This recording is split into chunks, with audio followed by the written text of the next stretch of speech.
introduction. I just want to inquire whether my voice is audible. Is it audible? Yes, It's ma'am. audible. You are audible. Thank Yes, you. ma'am. Good morning, Audible. Quinta ma'am. Thank you. Morning, Utpal. Nice to Thank see It's great to see you. And I'm also thankful to all the organizers, Professor Rafi, for giving me this opportunity to interact with teachers across the country. And I can see that there are around 56 participation. Of course, with us, probably there must be around 50 plus. So it's really a joy to be able to share the changes, the shifts in the higher education system. So let me share my presentation and kindly let me know if it's visible. One second.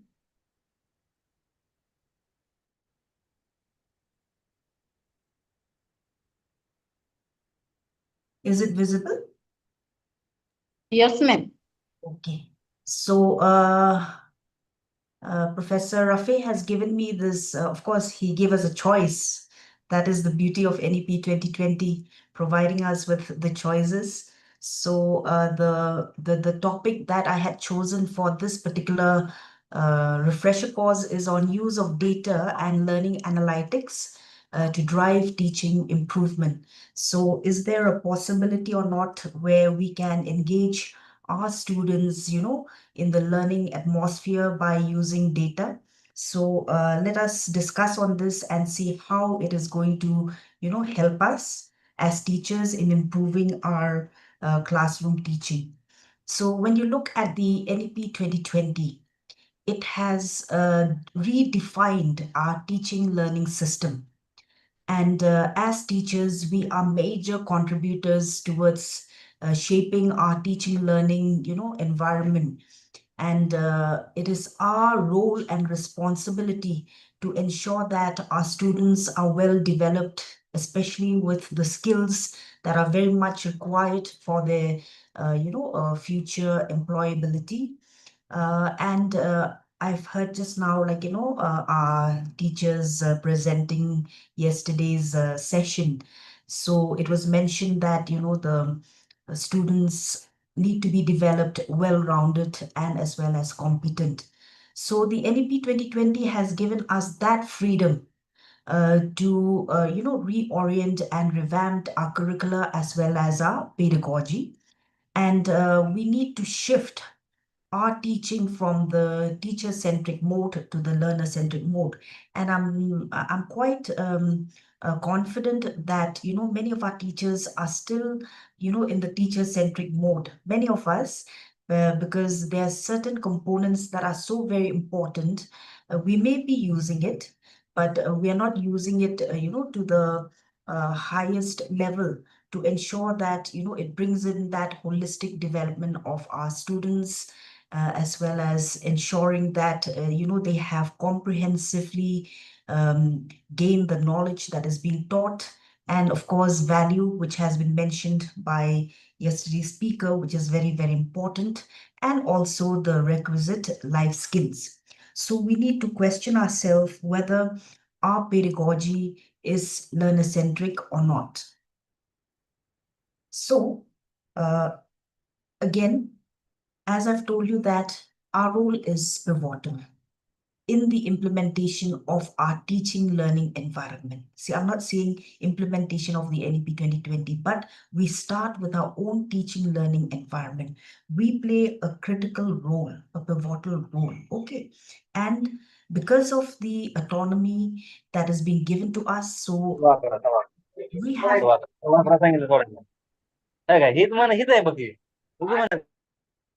we have that freedom to choose. And as I've told you, Professor Rafi also gave me this freedom to choose which topic I would like to, talk on. So we have that freedom to choose the aspect of our pedagogy. So now we need to really sit down and bring up a good lesson plan where we can, manage the curriculum as well as the pedagogy within that topic that is being allotted to us. and ensure that it is effective. This is very, very important. So, as teachers, we must first introspect on ourselves. How much skills have we developed in terms of, using the different pedagogical approaches, especially those pedagogical approaches that would target the graduate attributes? If you have gone through the guidelines on pedagogy and reforms in evaluation and assessment, there you would see there are around 18 graduate attributes, and this is one of the very important guideline that will guide us teachers, okay, to move forward and uh, understand what are those 18 graduate attributes that we need to develop in our students, and ultimately what are the learning needs to each and every graduate attributes, and what are the different pedagogical approaches that strengthen or support or aid these learning needs for a particular graduate attribute. So now, it is very important for teachers to know the frameworks that have come up for us. And these two frameworks are very, very important. Many of our teachers, in our programs, whenever we ask, have you gone through, they said a little bit, but we need to have that comprehensive knowledge, even of these two major frameworks. That is the National Curriculum Framework, whether you're teaching for the undergraduate or the postgraduate, as well as a very, very important framework, that is the National Higher Education Qualifications Framework. These two frameworks are very important because under these framework, you will get a clear definition of the curriculum. Okay, you will get the clear definition of the curriculum. Whereas the previous guideline that I had mentioned, that is the guideline on pedagogy and reforms in evaluation and assessment, it is a guideline that guides us on the pedagogical aspect. But these two framework, they guide us on the curriculum aspect. So for the undergraduate programs, we know that there is an overhaul in the subjects that we need to teach. Earlier, we were concentrating only on our core papers. Okay. And now there are other courses that are being introduced. Okay. So we have the major and the minor, then other courses such as the multidisciplinary course, the ability enhancement course, the skill enhancement courses. And over and above these courses, again, we need to incorporate the value added courses. Okay. So value added courses are again very, very important. Then apart from that, there is internship, apprenticeship, community outreach activities. So for each set of courses that is being taught, again, the credits are being allotted for each, paper. Okay, credits are being allotted for each paper. So now if you look at the postgraduate program also, there is a major overhaul. Now, we know that the existing two designs are still very much there, such as the 2-year postgraduate program and the 5-year integrated postgraduate program. But the new introduction to the postgraduate program is the 1-year postgraduate program. Okay. But again, if you look at the curriculum of the postgraduate program, you will see that much of the credits is being, focused on building the research ability or capabilities of our students. So these are the major changes that has happened in our higher education institution. So you need to go through who is eligible to go for the 1-year postgraduate program, which students are eligible to go for the 2-year postgraduate programs. Okay, so these are very important. Now, coming to the qualifications. This is again very important because ultimately the Ministry of Education wants to ensure that that competency is again being weighed. You know, it is not only fulfilling the hours of study, but also for that hours of study that is being spent by the students, it is important for us teachers to play a critical role to ensure that it is matching with that particular level, as well as these students are showing evidences of their competencies. So here, uh, these two columns are very, very important. And to your understanding, is there any association or relatedness between credits and qualifications level? How do you define credits? Can you please answer? Can you please respond? Because I want the session to be interactive, because in the second session, I will show you some hands-on, some activity, but as of now, I want you to be interactive. How do you define credits? You can put it in the chat box also if you wish to. If you wish to, you can put it in the chat box. How do you define credits? Am I audible?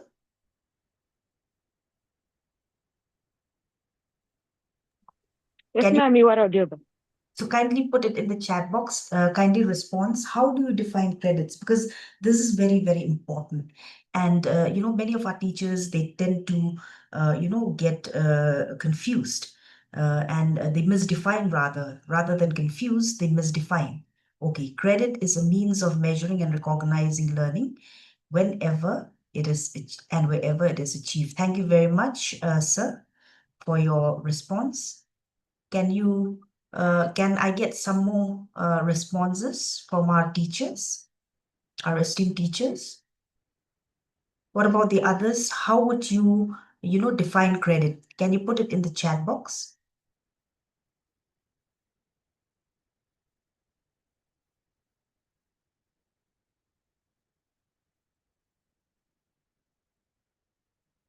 Okay. So sir has rightly defined. Okay. But actually, uh, one second. Okay. Measuring and recognizing. Okay. That is a part of the definition of credit. But if you really want to understand credit, it is the hours on the basis, yes. Thank you so much. Number of hours assigned for a particular course, not necessary for a week, but for the entire credit that is assigned to a paper, okay, or to a course. Thank you very much. You have well defined. So when we talk about, when we speak about credits, that means we need to related to the hours. Hours of what? So as rightly said, the hours spent by the student in learning, okay? In learning. Learning what? Learning the outcome, okay? So this is very, very important. The LOs are very, very important for each and every courses. Okay, so what are the learning outcome that a student is showing, okay, for that particular learning hours? So now suppose if you're teaching a paper that is of 4 credits. So for this 4 credits, what will be the number of hours that will be allotted to 4 credits? Can you put it in the chat box? What will be the number of hours that is allotted for a 4 credit course? Can you put it in the chat box? 60 hours, ma'am. How much? 60 hours. Okay. 60. Thank you very much. Thank you very much. It is 60 hours, right? So within the 60 hours, how many LOs do you expect to have? Within these 60 hours, how many learning outcomes do you expect to have?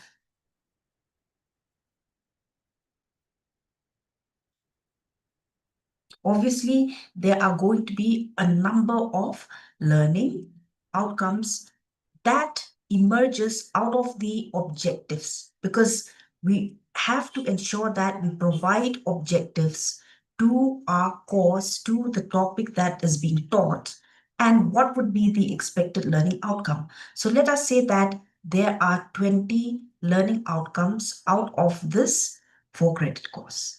Okay, now just imagine you are cumulatively adding these learning outcome for this 4 credit course. And ultimately, a student to be able to be awarded for this first year of studying the undergraduate level, how many credits? 40 credits will be earned by the student plus 2 in each semester. So 4 credit extra, okay, out of the value added courses and the internship or apprenticeship or, community engagement that any department or institution, brings up for the particular 1 year program. Okay, so if you tally all the outcomes, that means it will come to about 100 plus, right? So this 100 plus outcome is related to this. Okay, so ultimately, for this outcome, this is a value that is being attached. And each value, which you can see here, again, have their own descriptor. That means when a student has completed the first year of undergraduate program and is being awarded the undergraduate certificates, there will be descriptors. That means describing what are the learning outcome of the student, and the student is now confidently putting this in front of the putting this in front of the employers for a job. So is it clear the connection between creditization and qualifications level? Is it clear to all of you, teachers? Is it clear? Ma'am, you asked that for 60 credits, how many learning outcomes we should fix? Is there any fixed number of, ma'am, that No, 1 credit should go for this objective like that? no, there is no rigidity. Flexibility is within Okay, us teachers, but I am just giving uh, you know, a number. Okay, I'm just giving you, for example. So it is not fixed. You, okay, as a teacher, okay. because you have the expertise in your field, you will know exactly for that topic how many objectives you would need, and ultimately what would be the expected learning outcome. Is it clear? Yes, ma'am. Yes, Okay. ma'am. Any more questions from the others? Yes, ma'am. Yes, Excuse go me. ahead. As you said that there is no restriction, but ma'am, when we put, I mean, the curriculum framework goes this way that you have certain objectives set, and then accordingly you design the curriculum, and then you have certain outcomes that are related to that particular curriculum. So one or the other way that is fixed, no, that learning outcomes are fixed. That just the number, I don't think that the number we can on our own decide. So I Okay. would like to know from you whether, I mean, where I'm going wrong in thinking. Okay. When I say it is not fixed, it is flexible. Okay. Now, for example, suppose I am teaching you a topic. Okay. Let's say because I am from the field of zoology. Let's say I teach on replication. Okay. So replication, let's say it has 1 credits, right? Now, for replication, I need first to inform the student about the definitions, etc. Right? Then I explain. Then I need to give the different components of the, genetic structure, that is the DNA. So how many objectives I will need, right? How many objectives I will need to teach this. So if I can chip down the objectives, that means it gives a clear clarity in the understanding of the student of what exactly is going to be taught within this particular topic. It doesn't mean that it will have around 10 or something. Probably I would have around, 4 to 5 objectives. Do you get the point, sir? When I say flexibility, it doesn't mean that I will have 100 objectives, but I may have as many as, 10 objectives just for teaching replication, because I know how to chip down the, small topics that I need to bring in for the students to understand replication. Do you get the idea, sir? Yes, ma'am. That is the liberty of given to the teacher. to Yes. set their own set of outcomes and Mm. objectives. Yes. Uh, But as a teacher, try to chip it down. Okay. Don't be too generalized. Because if you're too generalized, that means, it creates ambiguity in your students. Try to chip it down. That is very, very important. So I hope this is clear, sir. I hope this is clear. uh, yes, ma'am. Good enough. Good enough. Thank you. Thank you very much. Okay. So now, for the 40 credits, again, as a teacher, always measure. Do this homework so that within this limited hours that is being given to you, you will know exactly how you're going to organize your topics, how you're going to, add the objectives to it, and what would be the expected learning outcome. And you can see that with the passing of time, there is an increase in the weightage that is being given to the student. So if we say that this is creditization, then what is level of qualifications? Level of qualifications is nothing but the competency that is being built in the student, and this competency will be the cumulative effect of the entire 40 credits, the cumulative effect of the entire 40 credits that a student has learned in this 40 into 15 will come to how many hours? Around 600 hours. Around 600 hours. So we teachers may teach 4 credit, we may teach 2 credit for a course, okay? Or it could be a 1 credit. So here is the freedom for you to manage your curriculum and your pedagogy. This is where you can manage your curriculum and your pedagogy. So likewise, even for the postgraduates, those who are teaching postgraduates, these are the level of, qualifications that is being attached to the competencies of the students. Okay. Next, okay, when you look at the 6 and the previous slide, again, it is 6. Why? Because these students who have completed the 3-year undergraduate program, they may opt for a 2-year postgraduate program, but after 1 year, they can exit. So the exit and the entry comes in. Okay, the exit and the entry comes in. So they can exit, and when they exit, they get a postgraduate diploma. And they can, re-enter again. So now, since I've been given the onus to talk to you on, using data for improving our teaching, so I've taken one of the learning outcome descriptors, okay, one of the learning outcome descriptors out of the 18 graduate attributes.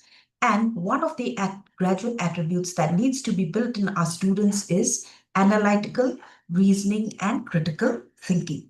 So what should the graduates be able to demonstrate? Okay, they should be able to demonstrate the capability to evaluate the reliability and relevance of evidence. So please mark on this word, it is very important. Identify logical flaws in the argument of others, and analyze and synthesize data from a variety of sources, draw valid conclusions and support them with evidence and example, and address opposing viewpoints. So these are the expected learning outcome if a student is being taught on this particular graduate attribute. See, we have research skill. That is again another graduate attribute. So you have ICT skill, then you have empathy, you have, leadership. 18 graduate attributes are there. But I am taking up one graduate attribute, that is analytical reasoning or thinking. And this is the expected learning outcome. So how can I ensure that my students, okay, they that my students acquire these learning outcome. Okay, so let us see how will I go about. What are the topics that I'm going to teach? Okay, to ensure that they acquire these these learning outcomes for this graduate attribute. Will they be able to evaluate Okay, the reliability and relevance of evidence, identify logical flaws in the arguments of others, analyze and synthesize data from a variety of sources. Okay, this is what we will concentrate. Analyze and synthesize data from a variety of sources. Okay, draw valid conclusions and support them with evidence and example and address opposing viewpoints. So, objective is very important. I need to, mention the objective here. So as I'm going about, we will talk about the objective, expected learning outcome, and now I will organize the curriculum instruction and also assessment. Assessment is very, very important. And this is where we teachers must strengthen our teaching. This is the area where our teachers must strengthen our teaching to bring in the assessment. Because ultimately, the assessment is the one that is going to measure or weigh the learning outcomes. So, I will first start with giving the students on the factual knowledge of what I am going to teach. Then ultimately, I will ensure that the students are able to connect the relationship between these factual knowledge. All of us, when we go to the class, we always start with factual knowledge, where we first provide the terminologies of the topic that is going to be taught. Okay, the topics. Then we provide the definition, the description, the explanation, the statements of each basic element. Okay. Then we connect the basic elements, okay, and show whether there is any relationship between these basic elements or not. Okay, and whenever we connect these basic elements, obviously these basic elements have come up from what? From previous work, that is theories, models, principles, generalizations. So that is where we give the information to our student. Ultimately, the knowledge that is acquired by the student from the factual knowledge and the conceptual knowledge, are they able to apply or not? And this application is highly, highly specific. Okay, it is related to a subject specific skill. Okay, the methodologies, the approaches, the techniques. This is where the first to knowledge will help or aid our students to, apply the knowledge. And finally, we are, building the highest level of knowledge in our students. That is the metacognitive knowledge, where they are able to put to task. So today, I will bring in the importance of data and check whether I am following these 4 levels of knowledge building or not. And ultimately, let us see whether you are able to put to task of what has been discussed today or not. So now, data. Does data play an important role in our teaching environment? Have we ever integrated data in our teaching environment? How can we integrate data in our teaching environment? Okay, so there need to be a slight shift in the way we are teaching. So this is one type of pedagogy. There is one type of pedagogy where you bring in to support the learning needs for analytical analytical and critical thinking. Okay, and creativity. So that is the learning need. Okay, and ultimately, what is the pedagogy that I'm going to teach you? I'm going to teach you on data. How important is data to suffice the learning need of this particular gradual attribute? So let me start with the factual knowledge. So when I start with the factual knowledge, that means I have these 3 very important elements that I need to inform the students or provide knowledge to the students. These are 3 very important elements. Okay, data, variables, and cases. So next, I will go to the definition. Okay, I will go to the definition. So what is the definition of data? What is the definition of variable? What is the definition of cases? As well as I will give you an explanation, illustration with examples, etc. Clear? So here you can see that I have given the numbering. Okay, 1 up to 25. So what are these? Okay, so now variables. How would you define a variable? So a variable is defined as what? As a condition or quality that differs from one case to another. Okay, so it is a condition. Now, if we take the case of this platform, let us take a variable. Is there any variability when we look at this particular platform that is right in front of us? I see that there is a variability when I take one variable, that is gender. So I can see that you are not the same. There is a difference, okay, from one case to another. Some of us are male, some of us are female. So this is how we give the definition, description, and then explanation. Okay, then next we come to the case. How do we define a case?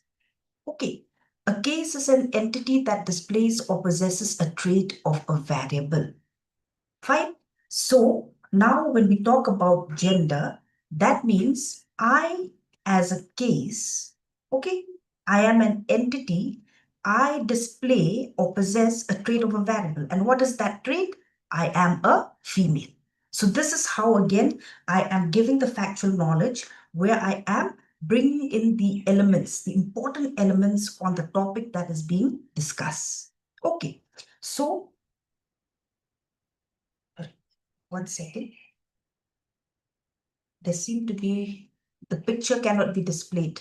I don't know, there's something wrong here. Maybe because of the internet connection or not. So wait 1 second, let me just stop share. Okay, 1 second. Let me just stop share. Just give me 1 second, all right? My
Yeah, now it's showing.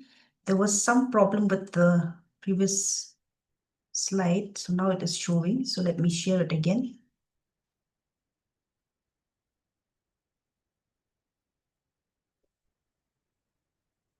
Okay, is it visible now? Is it visible now? Yes, ma'am. Yes, ma'am. Yes, ma'am. Yes, So, ma'am. so Visible. here I'm giving illustration. So what do we see here? What can you see here? What do you see here? Balloons. Yeah. So what are these? What are these? Are they Numbers. cases? Okay, numbers. I have numbered. So are they cases? Are they Yeah. cases? Number 1, number 2, number 3, number 4? Yes. Individual color by color. Okay. So now, again, I am giving the definition of a case, giving an explanation as well as an illustration.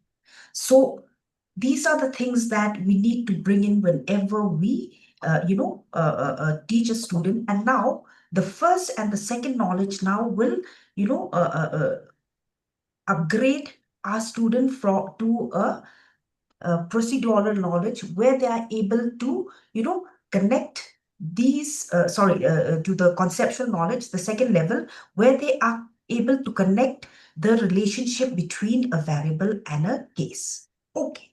Now, coming to data. Then I give the definition of data. So what is data? Data is the measurement taken for a given variable for each case. Okay, it is a measurement taken for a given variable for each case. So now if I go back, suppose I tell you this case. What is that condition? What is that condition that we are in study for this particular variable? What is that quality or condition?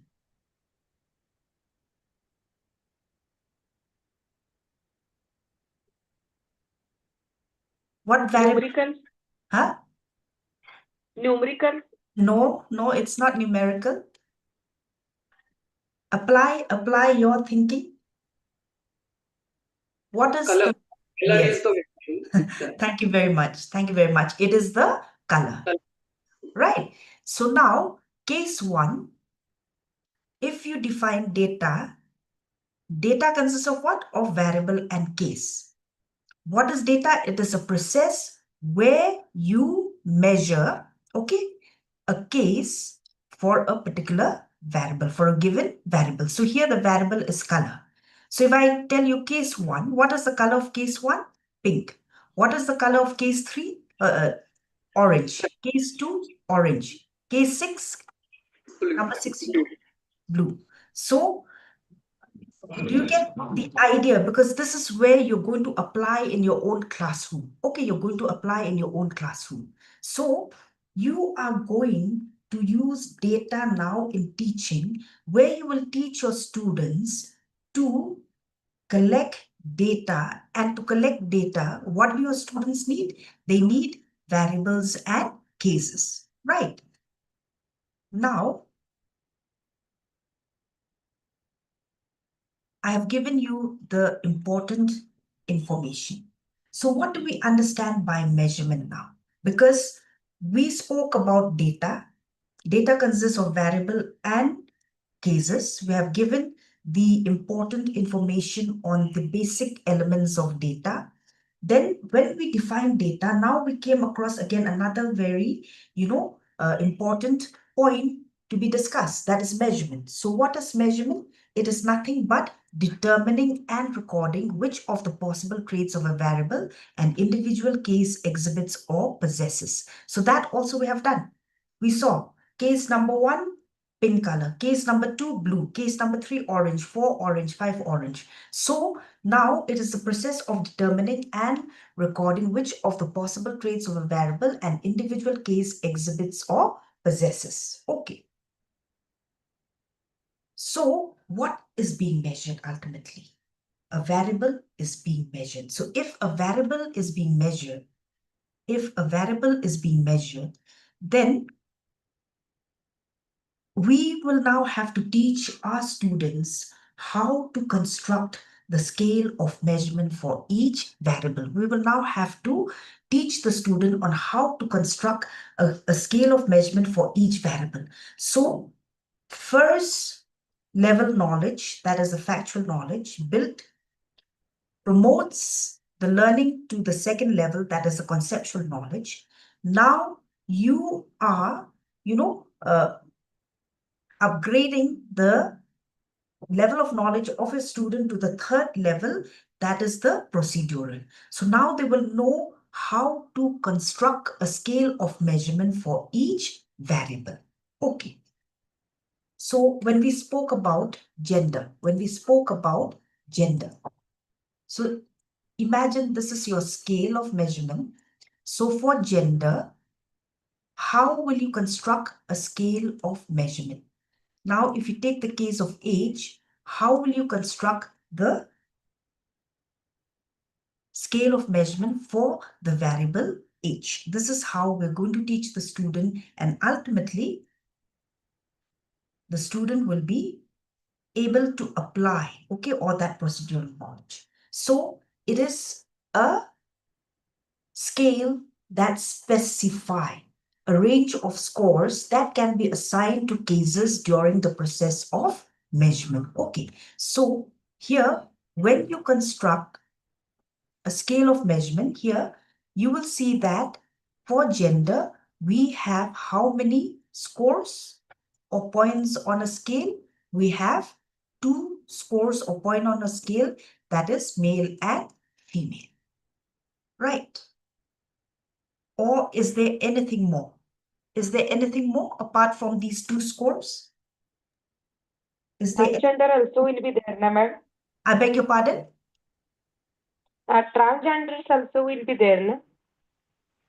So I purposely did not put this. Why? Because as a teacher, you have the expertise, you have the knowledge. So your expertise is very, very important in helping the student to come up with the points or scores on a scale of measurement for a variable. Is it clear? Clear to all of you? Is it clear? Yes, ma'am. Okay, so I Yes, purposely did not give that third point. You get the point. So as a teacher, your expertise will help the students to create the scale of measurement. Okay, and to synthesize the knowledge, we must ensure that enough variation is captured by the variable. Okay, so suppose if you take the case of age. Now, suppose if you're teaching on a certain aspect where you need, students of, where age plays a very important role as a variable. But suppose you concentrate this only on your first semester student. Age, all of them will be around 23 years old. Oh, sorry, first semester, suppose in the UG, that means they will be around 18 years old or 19 years old. So this cannot fit in as a variable. If this variable is so important for your first semester UG students, then you have to chip down the age. Okay, on whole month elapsed years, that means 19 years, 1 month, 23 days, or you can scale it down if this variable is really, really very important. So now you are increasing the procedural knowledge in your student. That means the process is not simple. It requires mindfulness. It requires focusing, right?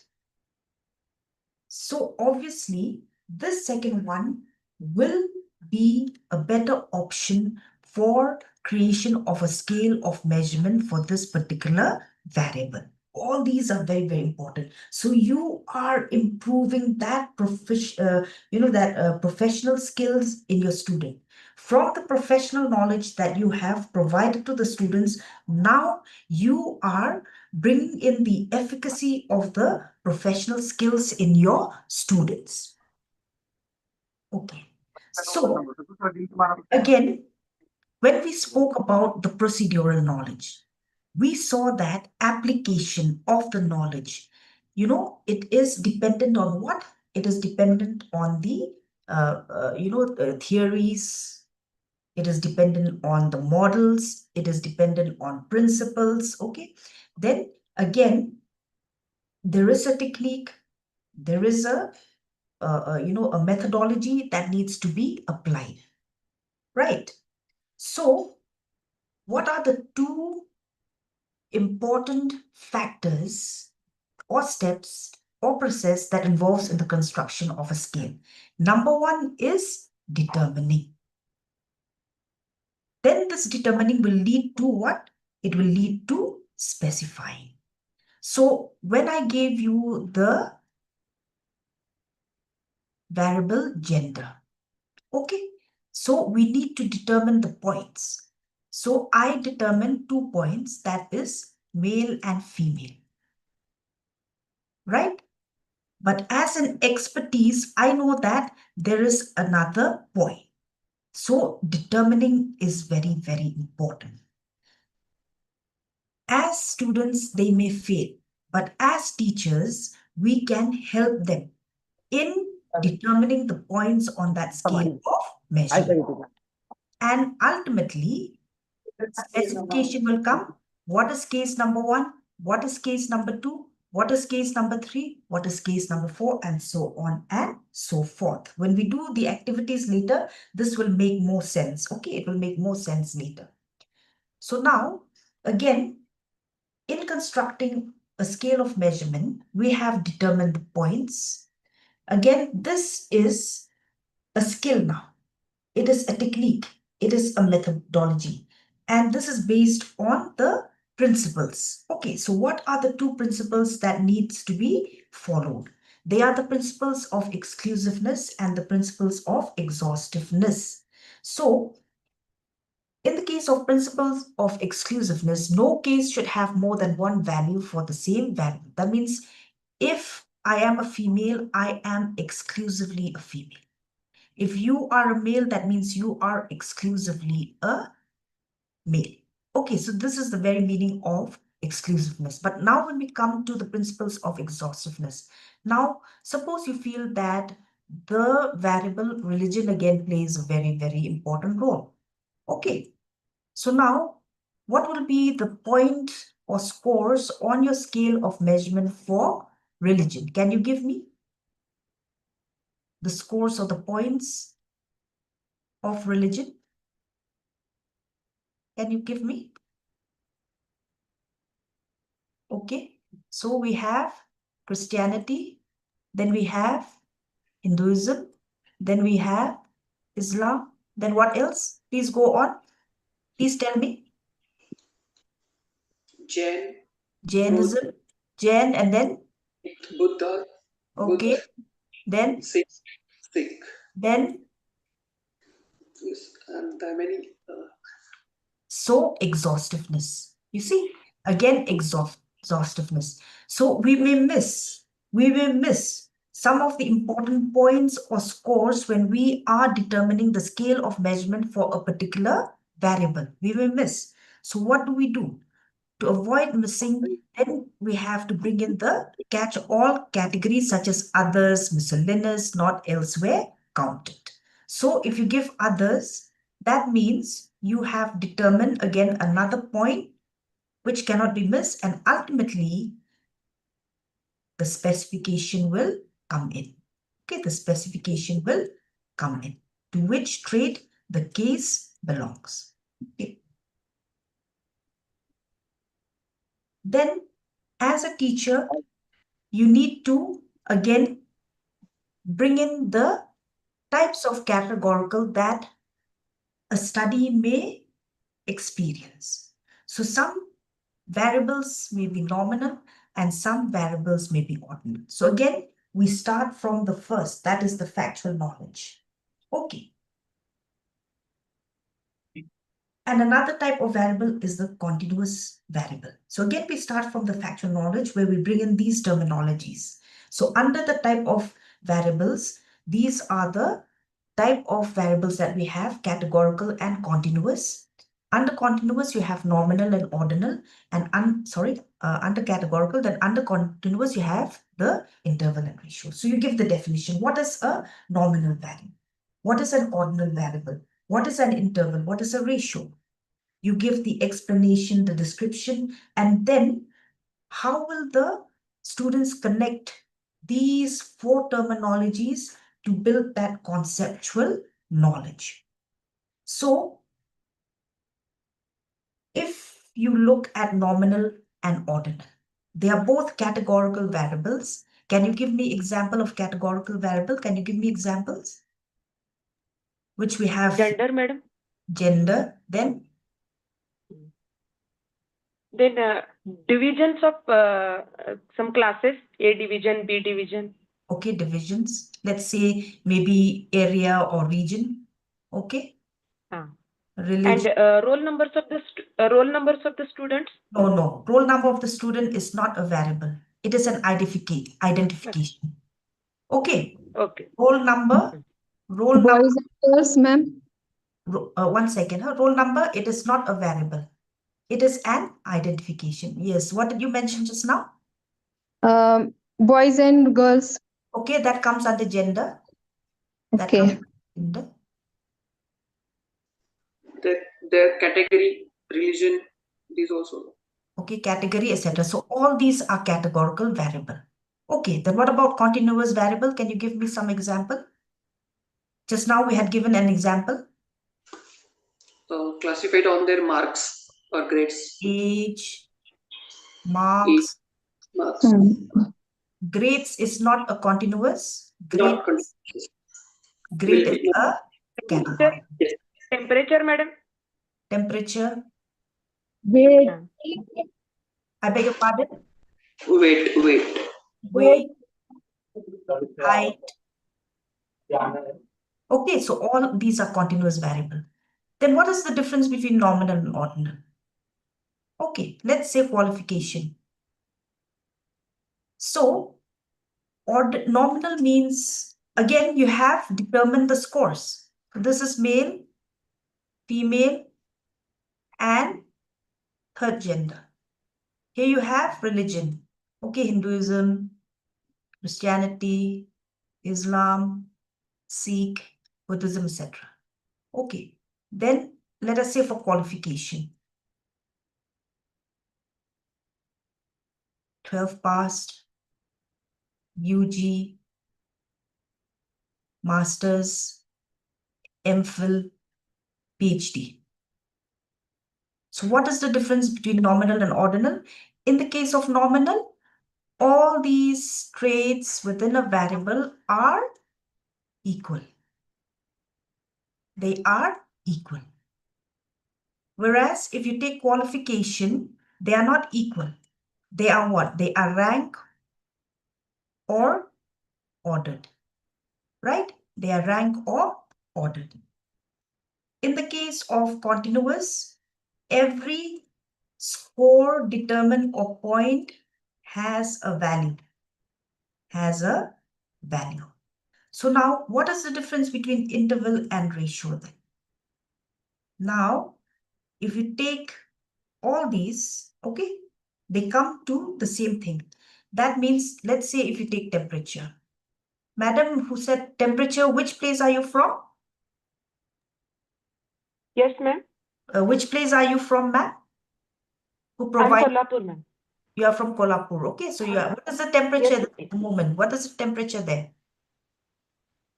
And now to 25, ma'am. 25. Okay. So here in Shillong, we are having a temperature of 19. Okay. Now, if you look at temperature, that means 1 degree, 2 degree, 3 degree. These are separated by how many units?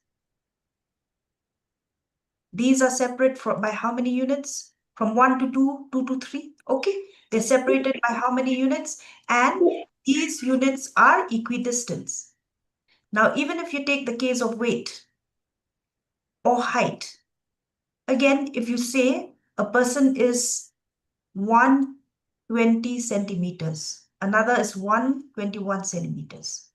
How much distance is 120 separated from this? You know the exact distance.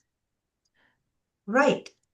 So both interval and ratio, they are variables that have the value, and the values are having equal distance.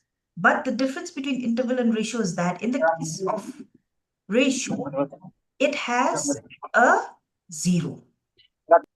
It starts with a 0. Now, when I say that Today, the temperature is 0 degree.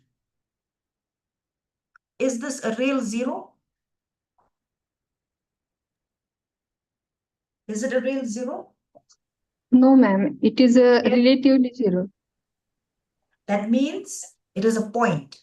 It is only a reference point that there is some change from one to another. That is from freezing to, to melting, or melting to freezing, right?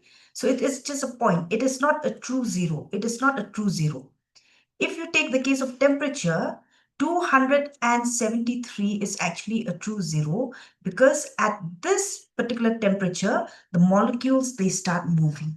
And when the molecule stops moving, that means there is no emission of energy. But if you take the case of height, height starts from 0, weight starts from 0. You count from 0. So these are the information that we need to bring to the students. Ultimately, when we provide all these information, the students are able to move to the conceptual knowledge, and they are able to conceive what exactly are these. Then now we are going to move them to the third knowledge, that is procedural knowledge, and how they're going to apply it. And application is very, very important. It is the part that really starts with the building of skills in your student, where your procedural skill will now change into the core skills. And ultimately, cumulatively, if you add them, skill, add the skills, it will lead to what?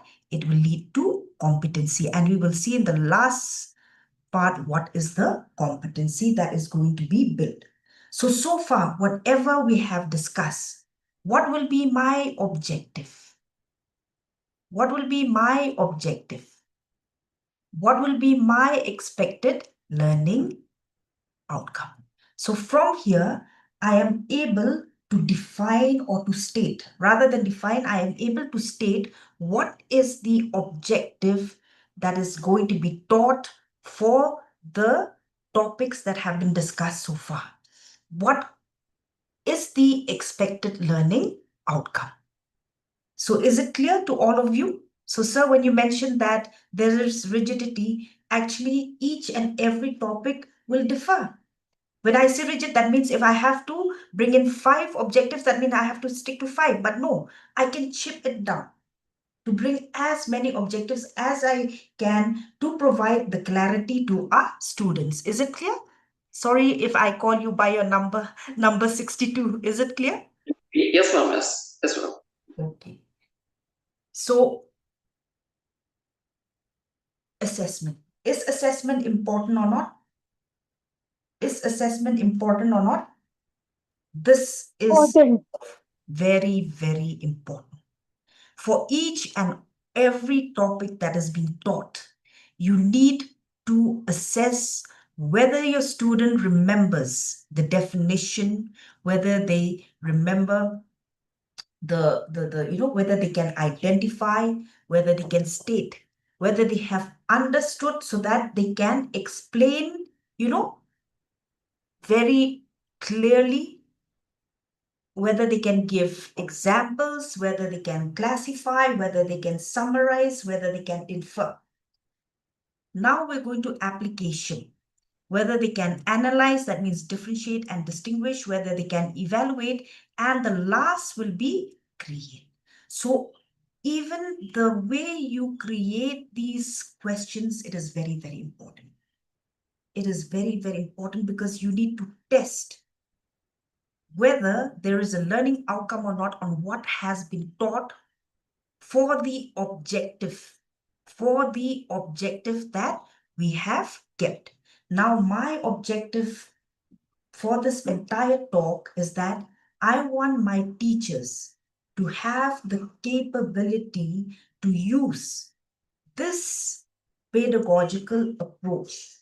Use this pedagogical approach in your teaching learning environment. That is the main objective. Okay, so to be able to use this pedagogy in your teaching learning, I have given you these different topics that needs to be incorporated. So for data, what will be my objective? Okay, to define, to describe, to illustrate, etc., etc. So I go on. Okay, then ultimately the students will be able or have the capability to come up with different variables that are required for their study. That is the expected learning outcome. So when you state the objective and the learning outcome also, the action verbs are very, very important. Which action verbs cannot be placed because they are too general? Because I told you, you need to chip it down. You need to give the clarity. So suppose if I use understand as here, it is too generalized. But under this, classify. This is specific. Summarize. This is specific. That means classification, it gives a information to us teachers that yes, the students have understood. So understand is a general term, but these are specific action verbs. So as teachers, we have to avoid generalized action verb. We need to use specialized action verb. So for the factual knowledge, for the conceptual knowledge, for the procedural knowledge, you try to categorize the different types of action verb that you can bring in. Okay. So we have seen that,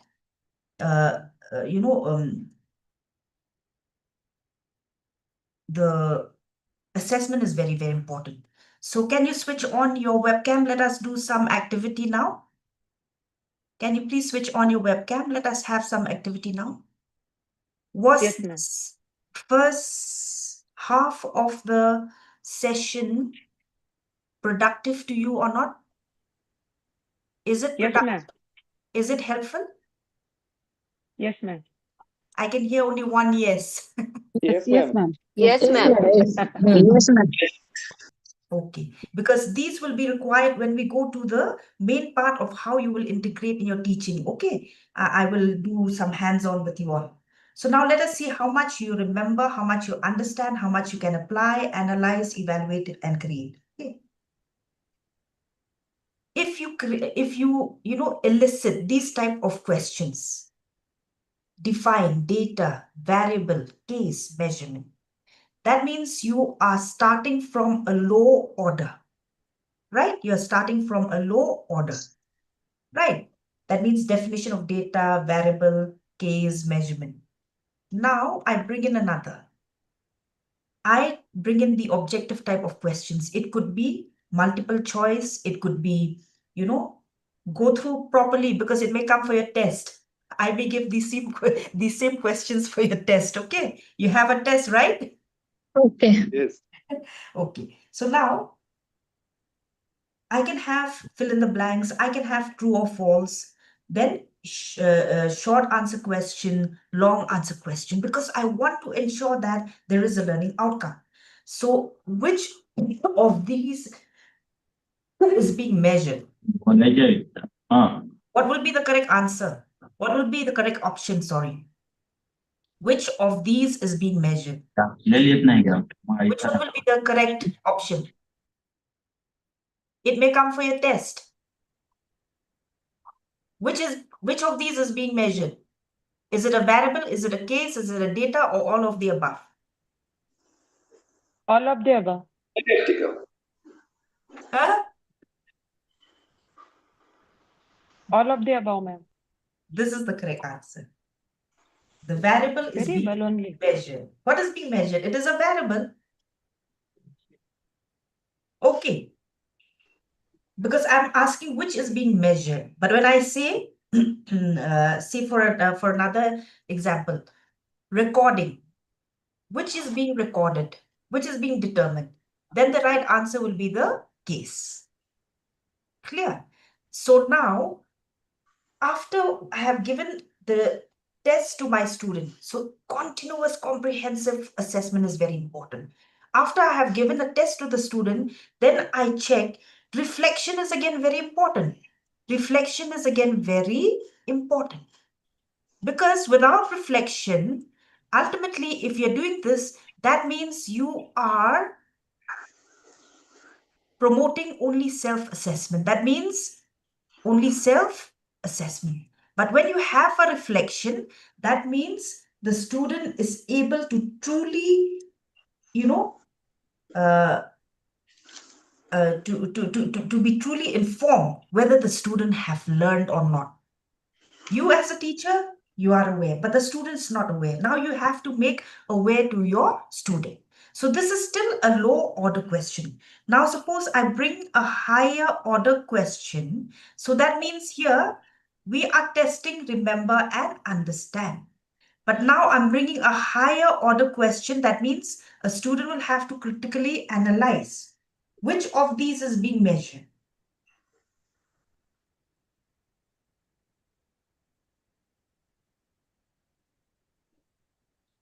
Color, because it's a variable. So you see, do you think that assessment is very, very important for our student for each and every topic? Is it important or not? Yes.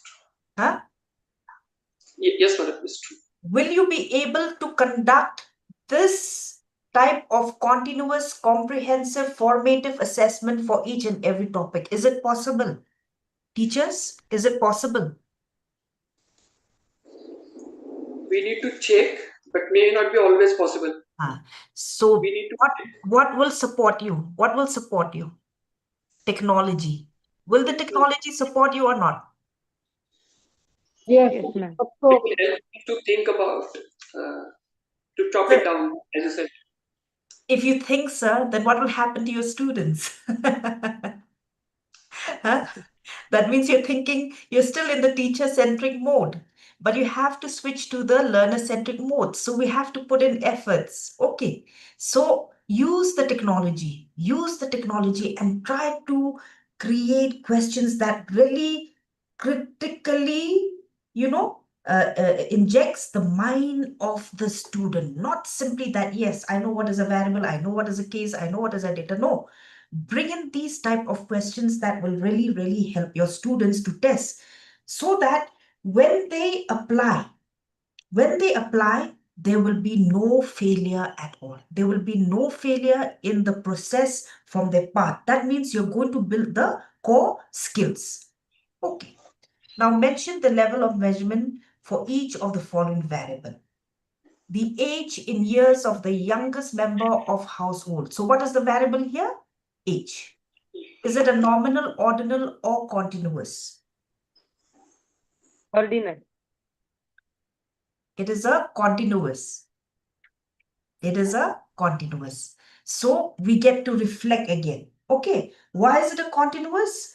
Because it has the true values, the age in years of the youngest member of a household, 2 years old, 3 years old, 4 years old. So what are these? These are true value.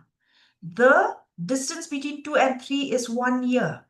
The distance between 3 and 4 is 1 year. The distance between 2 and 4 is 2 years. So it is a continuous variable. If you group the age, let's say from birth, that is 0 to 2, then from 2 above 2 to let's say 4, above 4 to let's say 6. This is no longer a continuous, but it is an ordinal. Ordinal. Why? Because you don't know the distance between each group. You don't know the distance between each age group. So it is an ordinal because you have broken down. You have broken down. Clear? Is it clear? Then what about the color of a karate belt? Is it nominal, ordinal, or continuous? Nominal. Okay. We start with which belt color in karate? Is it the yellow or the white? Who is good in karate? Have you heard of the black belt? Yes. What does the black belt inform you? That means that person, that individual has the highest skill in karate. So isn't it an ordinal? Because what is the variable here? It is the color. But the moment you see a person wearing a black belt, what does it inform you? If you see a person wearing a yellow belt, what does it inform you? A beginner? Beginner, yes. So isn't it ordinal? Isn't it ordinal? Yes, ma'am. It is Yes. ordinary. So actually, I'm not trying to, evaluate you. What I'm trying to bring in and, to bring in that realization, in you that assessment is very, very important, because now you are going to promote your students to the application.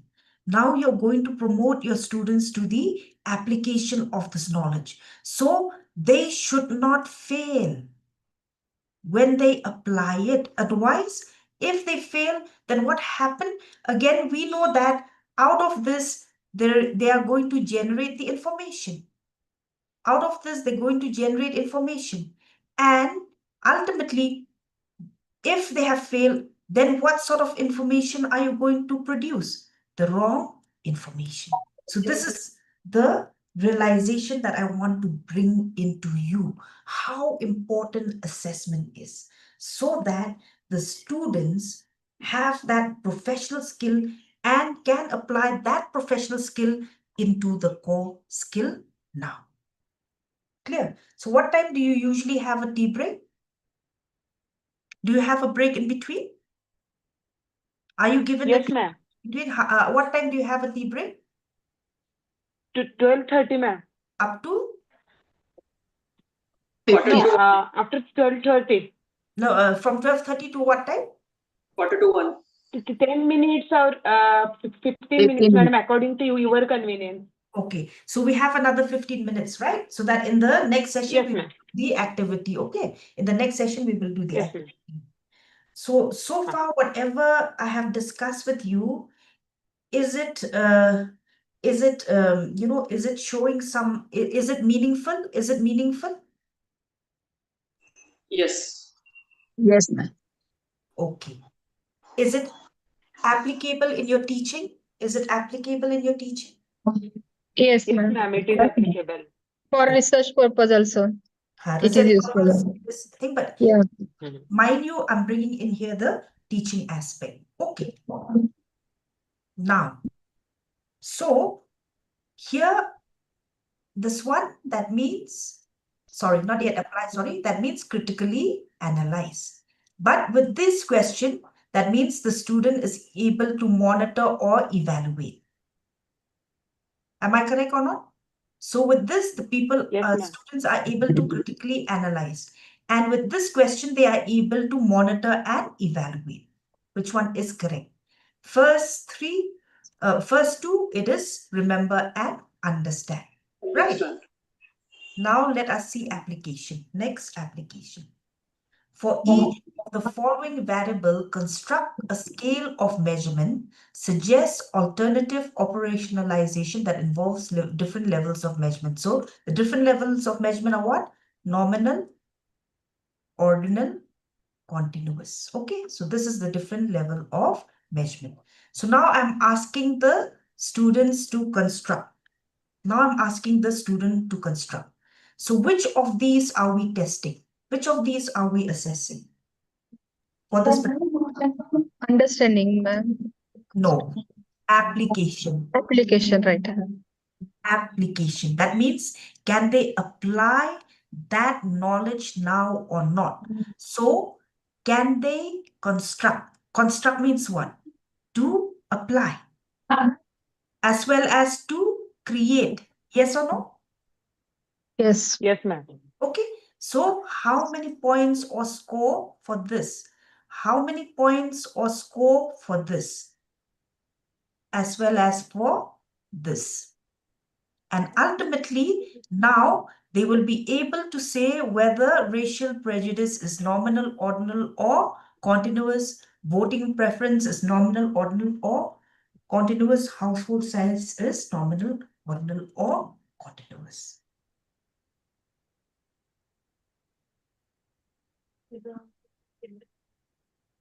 So I think let us stop now because this is activity now. This is activity now. So let us stop now, and it is, what is the time in your watch? 12:20, right?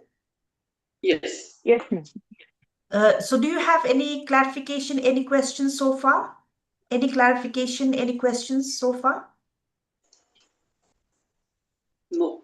No. No, Okay. ma'am. No. Okay. So let us have tea break. What time would you like to come back? 12:30, ma'am. Okay. Okay. 12:30? Okay. Thank you. Thank you so Yes, ma'am. much. Thank you. Thank you, ma'am. Thank you.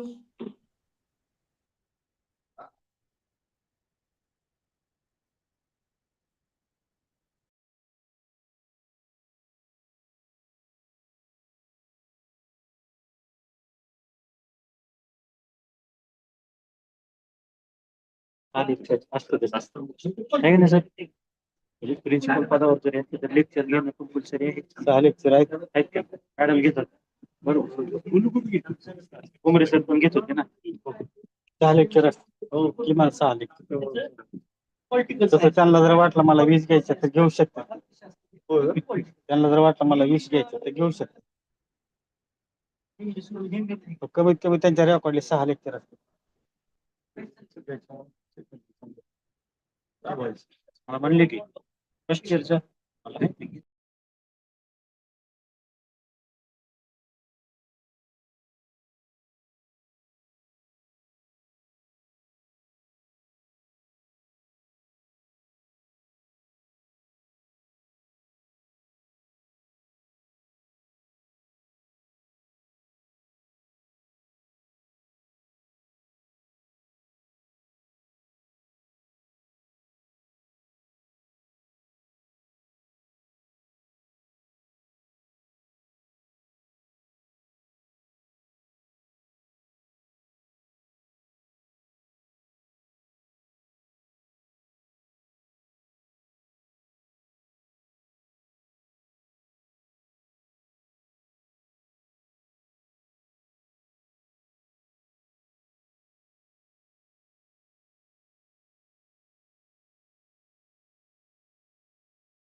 Teachers, are you back? Yes, ma'am. Yes, Can ma'am, we, we are back. okay, can we start now? Yes, ma'am. Yes, ma'am. Yes.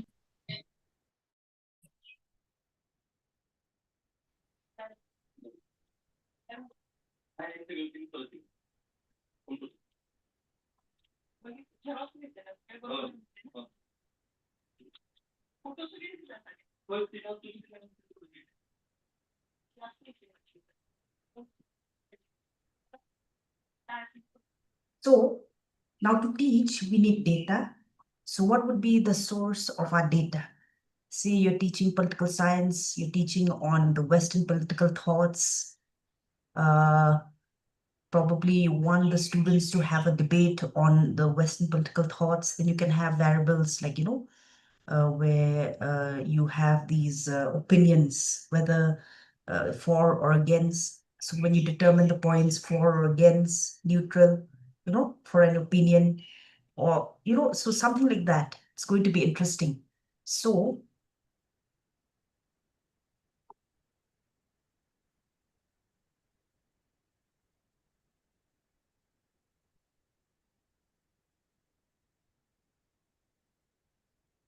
how many of you have a library? What can you see in your screen now? It is a link, ma'am. Link, no? Yes. Okay. Yes. What do you see now? Now it's a link. No, what is it showing you now? Source, data source, that link. Madam, you clicked the link and you maybe went to that web page, but that page is not visible. Now it is visible. Yes. Now it's visible. Now it is visible, ma'am. My log it is. Okay. So this is how, again, you bring in the experiential learning to your students. Okay. Many of our teachers, are you having problems with students, like, where they're using the AI tools, you giving them an assignments and they're using the AI tools? Are you having that issue?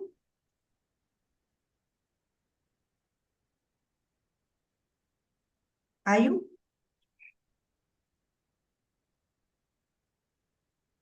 Teachers? Our students, are not reading, and they are just writing, like, easy writing from the using AI tools such as Chat GPT, etc. Are they Yes, doing ma'am. that? And we're having problems with that, right? And students will Yes. never learn. So this is one strategy. This is one strategy where you can, where you can where you can help the students to, not use these uh, AI tools just for the sake of using them and not learning at all. Okay. So it'll be good if you can bring in these type of strategies or mechanisms that will put a stop to, fast writing of the assignments without having any base, no foundation, or ensure that, you create that sort of an environment for students where they really, really have that solid valued foundation of writing an assignment. Okay, so now can you give me any topic from your side? Can you give me any topic that you're teaching which you want the students to learn, to write an assignment, to have a good discussion at the end of the assignment or a seminar? Can you give me some topic that you're teaching, a topic that you're teaching? Any one of you? Learning theories. I beg your pardon? Learning theories. Learning? Theories.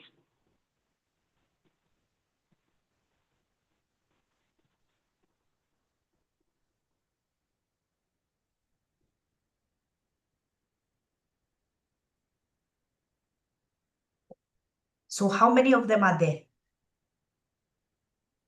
They are 2 mainly lakh. of See, you can 4 see types. 2 lakh, right?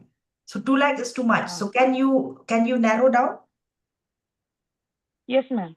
maybe to your subject that you're teaching? Yes, ma'am. Behavioristic learning theories.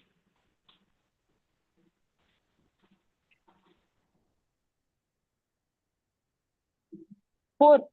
We can narrow down them 4, ma'am.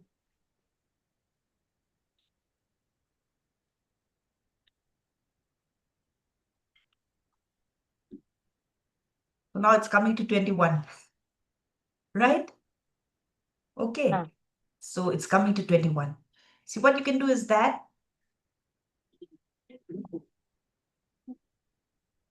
you can see year-wise how many publications are there. Okay. So all these, Yes, ma'am. or maybe documents by subject area, a subject area. Okay. So yours will fall under social sciences or psychology. Ma'am, yours will fall under Yes, ma'am. Will it come under psychology or under social sciences, arts and humanities? So you can, filter them in this way, right? Okay, let's take Yes, these yes, ma'am. that are showing here. I click 200 results, then only 21, but it'll show everything in one page. And what I do, I click here. Have you ever done this before? No, ma'am.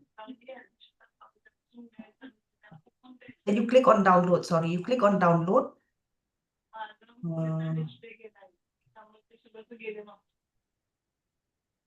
Sorry.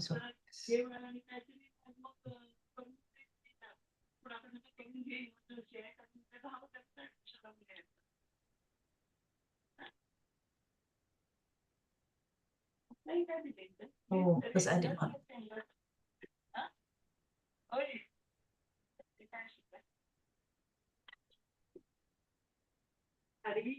Render.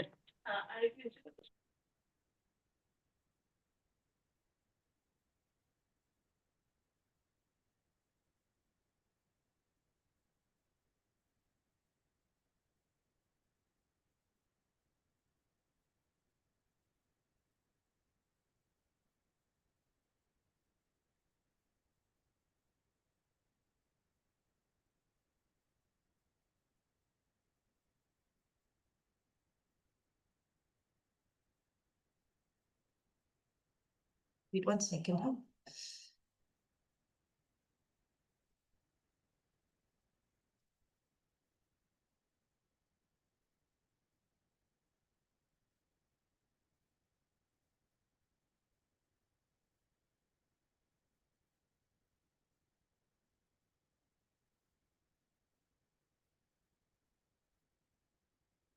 I don't know why it's asking for a sign in. It's very difficult. Whereas it should not. I'll have to talk to my.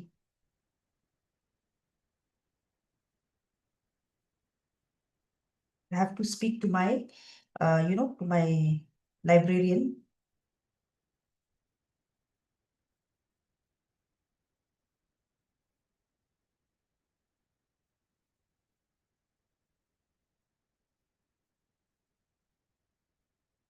Okay, let me continue. Let me sign by my organization.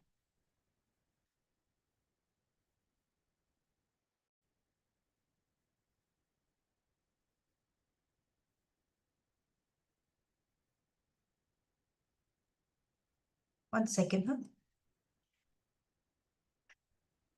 Oh, it's asking for an organization email.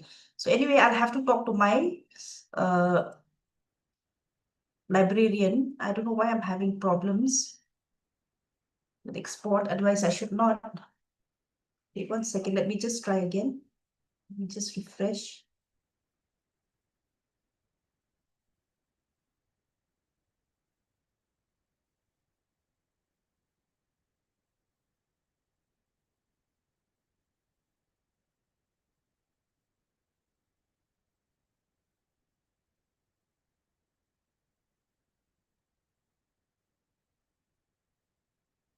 Just let me have one more try.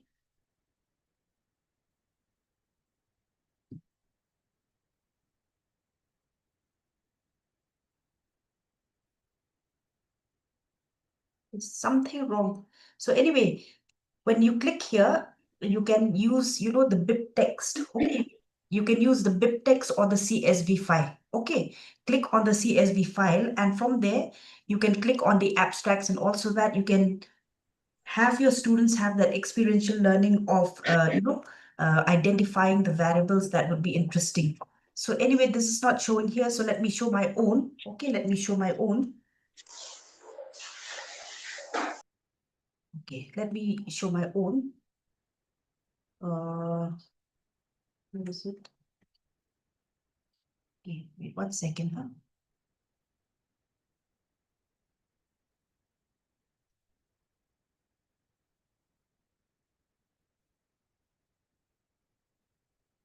Can you see the CSV file here? Can you Yes. see all of them? So actually, when you go to the export, when you click on the export, you know, it will have different, you know, modes of, you know, downloading these abstract. So one of them is the CSV file and the other one is the BIP text. Okay. So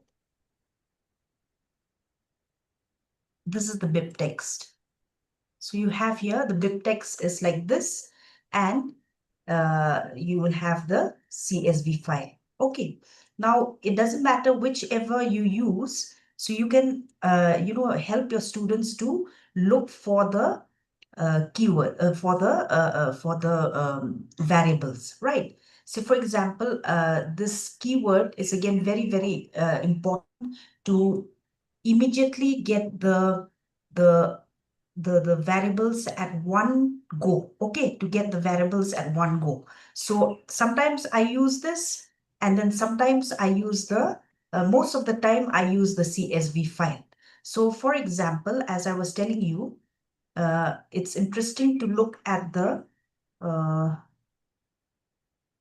index key and the author's key, because from here the students can identify the keywords. Okay, so what I can do is that I can insert one here. I have already done it before, but let me just write it again. So I'm taking, let's say, country. Is country a variable? Is country a variable? Yes. Okay, because I have expertise, right? So I can go here. I'm not seeing any country here. So what I can do, I can go to the abstract and find whether anything is mentioned about the country. See? Can you see here? Can you see here? Can you see here? Yes, Greek. Yes. Okay. Yes, madam. Greek. So this was conducted in Greece. Okay. Then I go to the second one. Okay, nothing is given there. Then here, where is it done? Brazil. Right? The next.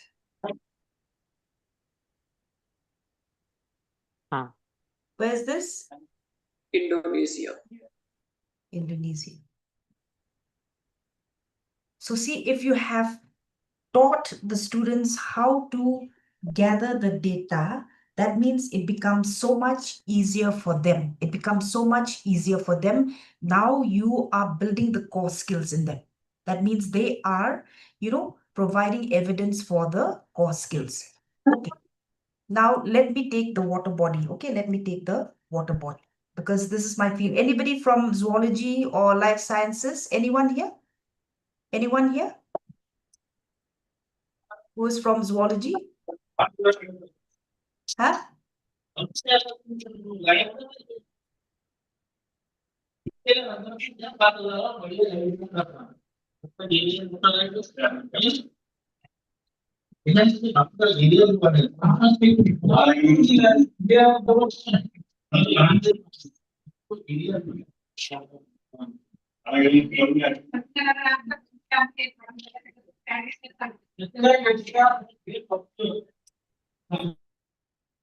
Okay. See, can you see this one? What is this? Fresh water, right? So I want to know whether this is conducted in fresh water, in a marine water, or whether it is from the brackish. Mobile number? So I have the expertise. For this particular variable, I know to determine the points or score on the scale of measurement. So I go on, right? Freshwater, marine, brackish. Then I take the genus of the fish, etc. So this is one way of experiential learning that you can teach your student on how to collect data. That is, what are the variables that they can detect from this source. Okay, what are the variables they can detect from the source?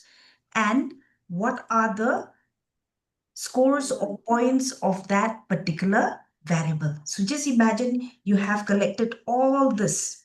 Okay, there are as many as 265 papers in hand. So you can, divide your students into groups. Divide your students into groups. So let's say you give, suppose if there are, 50 students in your classroom, and this is around 265 papers. So you divide, so each student can go through maybe 10 to, each group can go through maybe 10 to 20 papers. So in this way, you are bringing in inclusive education, where you are giving the chance to each and every student to have this experiential learning, where they are able to detect how many variables are there that they can put into study for that particular theme. I feel so bad. I wish I could have downloaded for you that behavioral science, and you could have had an experiential learning also. But since it is not working, I'm really sorry. So they can collect as many variables as they can, and then for each variable, again, allow them to determine the points, and obviously from the papers itself, they are able to put in the specification of each point for this particular variable. Is it clear? Clear to all of you? Clear to all of you? Yes, yes. Yes, ma'am. So now, what would be the competency that you want your student to learn out of this experiential learning? Now, you want them to be able to write an academic paper for that particular topic that you have given, and this will help them in the examinations also. So in this way, the preparation will be authentic. The preparation will be, each individual students, and ultimately they will learn. They will learn how to read, they will learn how to write, and they will learn how to produce the writing also. How to produce the writing also, whether it is in an examination, whether it is in a seminar, whether it is in a debate, whether it is in a, publication also later. You can think of a publication. So imagine you as teachers, you have an army of students who are going to do this literature review. As I was telling you, for political science, make it interesting. Opinions of people, those who are against a particular theory, those who are for. Then, for example, ma'am, you were talking about behavioral learning theories. So you are populating the knowledge of the students with the technical terminologies also. Okay, so they will learn the technical terminologies, they will learn how to write, they will learn how to, how to produce, and they will have that confidence later also if there is any discussion in the classroom. Don't you think that knowledge is one factor that would, bring in the confidence in our students? Ma'am was talking about behavioristic, learning. So don't have you ever come across that knowledge can be one of the one of the variable, one of the factors that helps an individual to build confidence? Ma'am, since you are from the field, what do you feel? Is this a claim? Yes, yes, sir. Yes, ma'am. It can be tested, yes or no? Try it out with your students, Yes, ma'am. and you can bring out one good paper on this also, Yes. right? Yes or no? Clear? Yes, So ma'am. in this way, you ask the student to, look for the variables, look for as many variables as they can. Okay, so whether the type of fish, okay,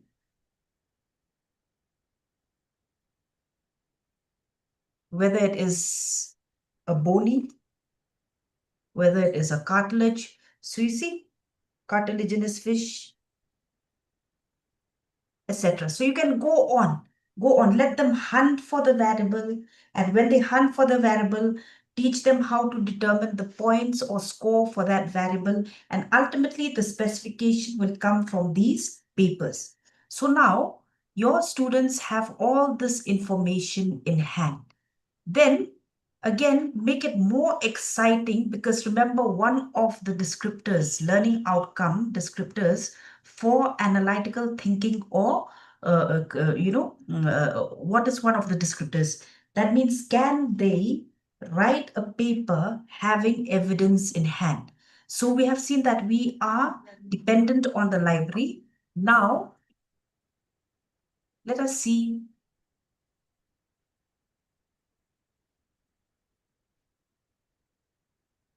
how first they are doing it in Excel. Okay, they are doing it in Excel. Now, Excel may be a little bit difficult to analyze. So you can look or explore for any of the softwares that is going to help you to have the quick analysis. So how many of you have heard of Jamovi? How many of you have heard of Jamovi? Have you heard of Jamovi? No, ma'am. This is a free open source software. Okay. So you can download it. Download it. This is an free open source software. So your students will not have to, shell out even a single pie. Each and every student can have this. But at least a teacher will have to have the skills on how to use the Jamovi. Ma'am, Okay. can you repeat the name?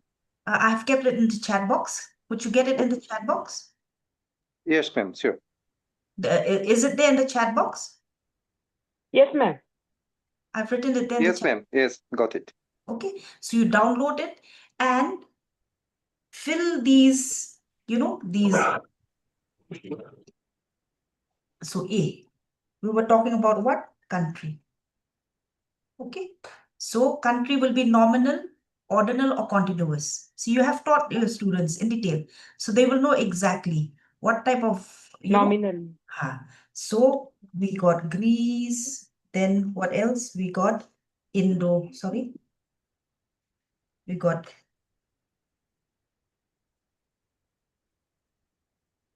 So you're teaching them the proficiency of how to use the software, okay, for analysis. Then what else did we get? Greece, Indonesia, then we got Brazil. Then we got, there's Bangladesh also. So in this way, the students will learn how to, how to place the variables within the software. So let us say variable B. Variable B, let's say we have the genus of the fish, okay, water body. Again, this is a nominal. So here we put fresh water.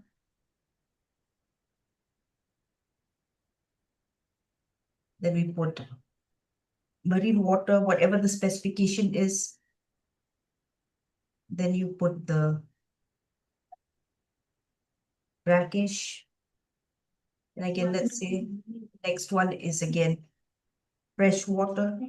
So see, again, you are giving that experiential learning to your student on how to load the data in a good software, right?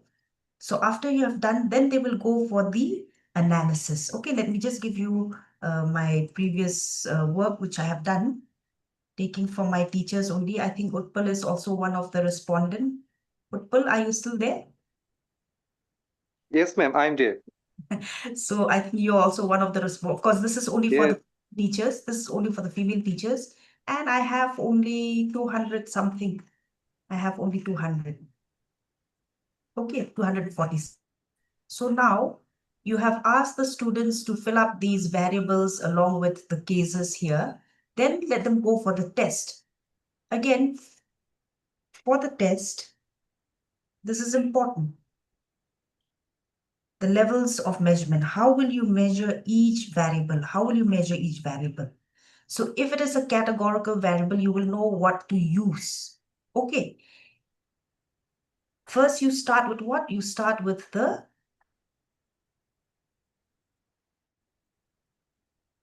univariate analysis.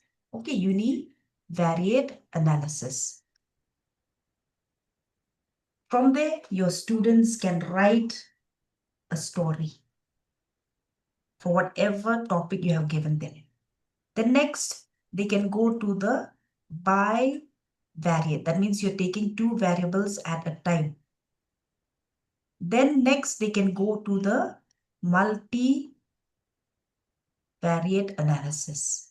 So as a teacher also, you need to have the skill of knowing for a categorical variable, for a univariate analysis, what are the tests that you are going to conduct. If it is a continuous variable, what are the tests that you are going to conduct? So let me show you at least a little bit of how exciting your students can be if they learn how to do the analysis. So let me take, for example, these different variables that I have.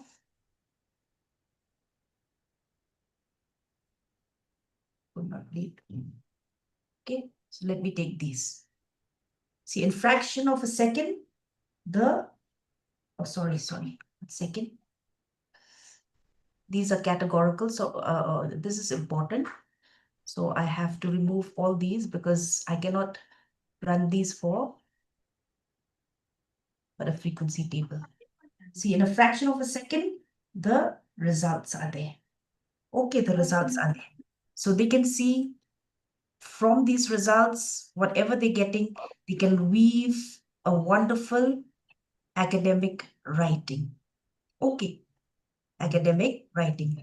And then now let's say for this paper publication, only 28 are publishing the paper.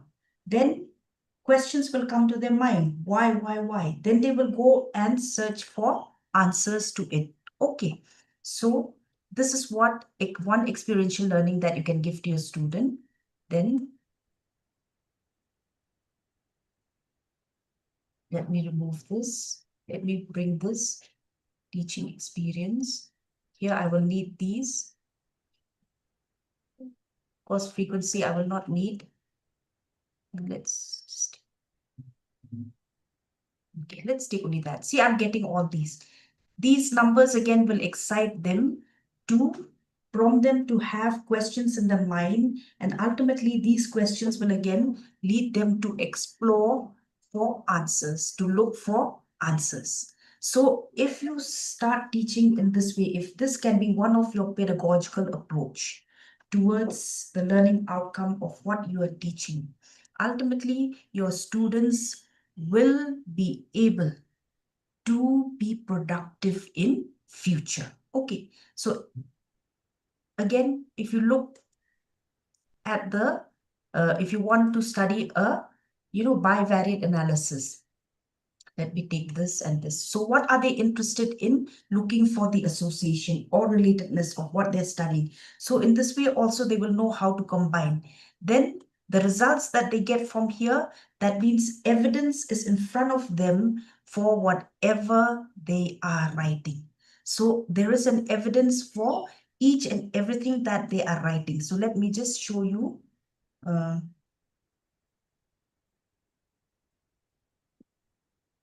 Is it helpful? Is it interesting? Yes, ma'am. It is very helpful. Will it help you in your teaching? Yes, ma'am. I'm hearing only one yes. What about the others? We have also never used used, ma'am, them. Huh? but now we will use, and it will be helpful, ma'am. So you can start something very simple. Start something very simple. Don't think of anything, complex, but in 5-10 years, that, complexity will be built in you as a teacher also. Okay, see, if I know how to do a crosstab, a bivariate analysis, or each and every value that you get here has a story to tell. So data, when you do, how do you define data? How do you define data? Do you define data as information? Is data information? It is a raw information, ma'am. Okay. I will still try to filter out the word information. from data. Data has nothing to do with information. It is simply a technique, a process of measurement. Data has nothing to do with information. It is simply a technique of measurement. So we have seen what are we measuring, how are we measuring, that we have done. This is information. Analysis, after you have analyzed the data, this is information. This will give you a lot of story to write. How many of y'all are from humanities? How many of y'all are from humanities? Are there any teaching language? English, Marathi, Hindi, Sanskrit, Urdu, etc.? Are there any teachers here? Marathi teaching madam is there, ma'am, but why she is not answering, I don't know. What about English? Anybody Yes, teaching English? Anyone teaching English? Okay. Say, for example, you are teaching English. Okay. I mean, like any of the languages. You take out a theme. Take out a theme. So let's say the theme is, let's say, environment. Environment.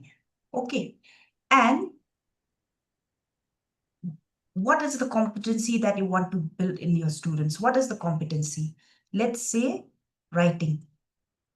Okay, so you can give us the factual information to your students on academic writing. Then you build the conceptual knowledge. Then now you come to the procedural knowledge. Out of the many types of academic writing that you have informed your student, let's say you stick to a specific type of writing, that is the poem, poem. Okay, let's say a poem. Don't you want to see your students to be writers out of your classroom? Yeah, You want to see that or not? Do you No, want to see your students as writers in your classroom? Yes or no? yes, ma'am. yes, ma'am. Want that. And students are also aspiring, but they don't know how to go about. So let's say a poem, right? Now you have taken environment. So in the same way, you teach your students to look for variable. So ma'am was saying roll number. Okay, that is an identification. So here you can take the authors of the poem. Okay, let's say Robert Frost. Then who else? Can you name some poets from English? Can you name some? Wordsworth, Okay, Wordsworth. Then who else? Who wrote the Skylark? So you can take the names of these people. Next variable will be interesting. Let's say you take on gender. Okay, let's say male, male, female, male, male. Just this one. Okay, just this one. Now let them, because I told you start something very simple. Then you ask them to analyze. From the analysis, the students find out that 75% out of the 50, let's say there are around 50 poems. Okay, you divide the groups. So 75% are male and 25% are female. So a question comes to the mind of the students, why? Then they can write a story also out of it, right? Because academic writing, creativity. So it is not only critical analysis, but here also you are bringing in what? You are bringing in creativity. Then next, let us say they write about, let's say, organism. Okay, whether it is flora, whether it is fauna, whether, then you can come to landscape also, whether they're writing on, maybe about the sunset, maybe about the valley, maybe about the brook, and then ultimately bring out another variable. So in this way, the proficiency of the technical terminologies will be built in your students when it comes to the academic writing. Ultimately, after they have written, everything is on their own, then they can take the support of the AI, maybe in the form of Grammarly, to check whether there are any grammatical mistakes or not. So AI will be the last option of just aiding them whether they are following the rules or not in writing a poem. Clear? So that is what I have shown you. Then I have, so there are many different types of analysis. So providing evidence to your students out of, these data that you have collected. Okay, then let me see what is the next. Then this is again important. So they have done the analysis, they have written, etc. Then another very interesting type of grading is the criterion-based grading system. When we were doing the continuous comprehensive assessment, I told you there the student is only able to self-assess themselves. Even after a reflection also, they are able to reflect on where they have gone wrong. And it will only remedy, bring in a solution of, what was the wrong that has to be made right. But if you have this criterion-based grading, that means here there will be a peer assessment. There will be what? A peer assessment. And here the students are able to grade themselves on a yardstick. Yardstick means when they compare themselves with the rest of the students. That means how much strength they are having, how much weakness they are having, what are the improvements that they need to bring. So, as a teacher, can you give me some of the examples of criterion-based grading system? Can you give me some example of criterion-based grading system? Can you give me some examples?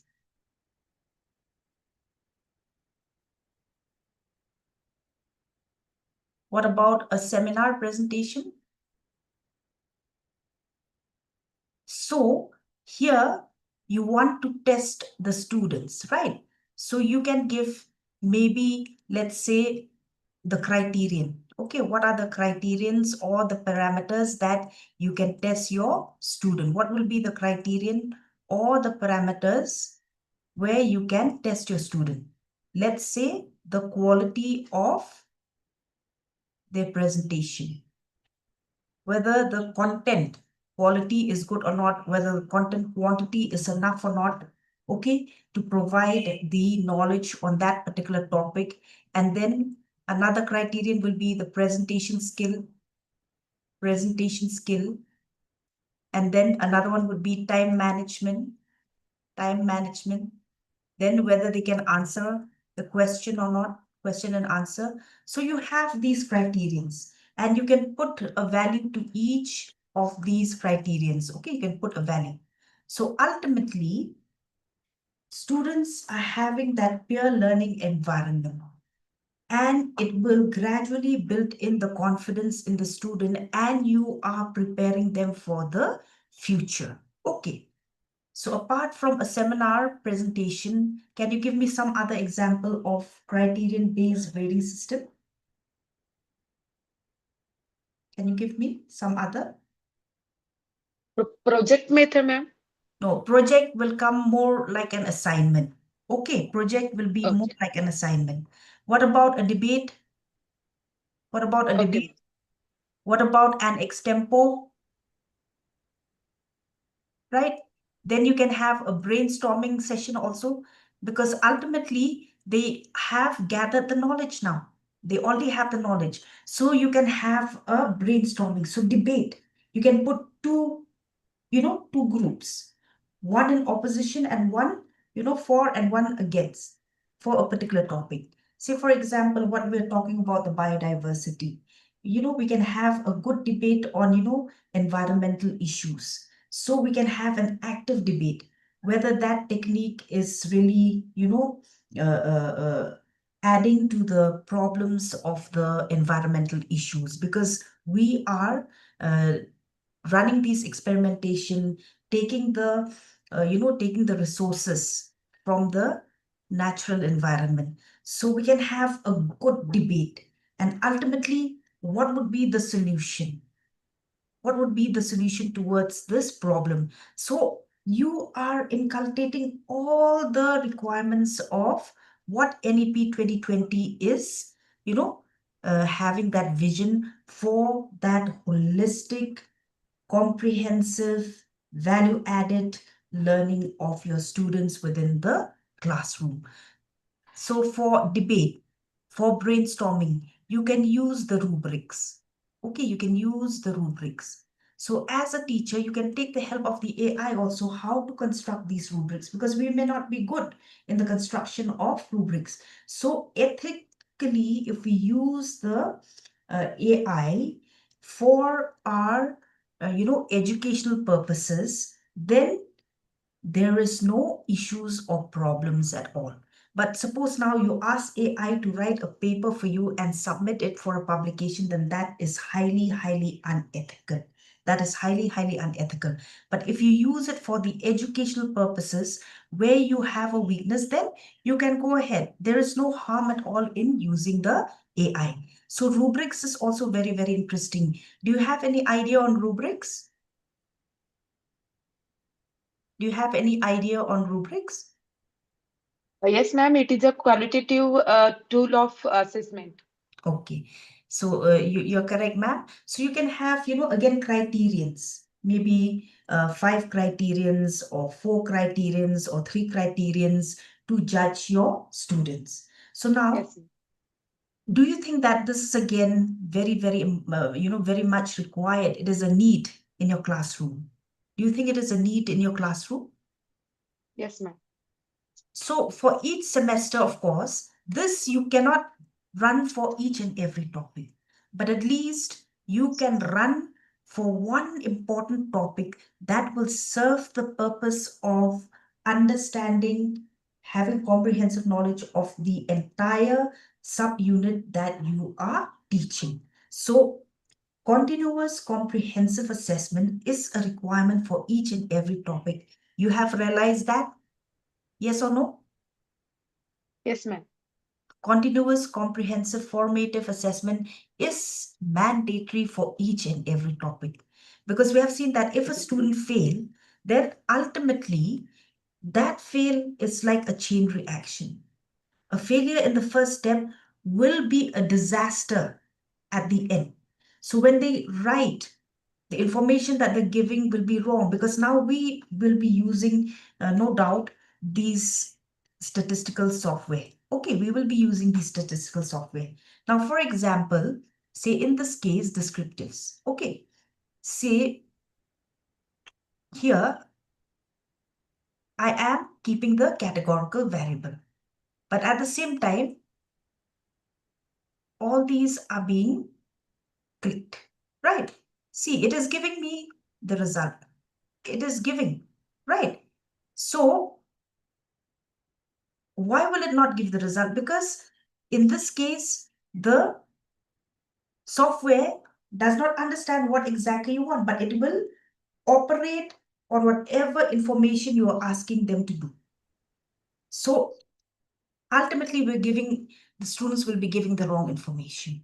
But if the students know exactly where to use what, then through the continuous and comprehensive assessment, they know that, yes, that is wrong. And they will remember. So they will not use it again. So finally, the information that will be given by the student will be authentic, will be right, will be correct. So these are also some of the points that need to be, put into mind.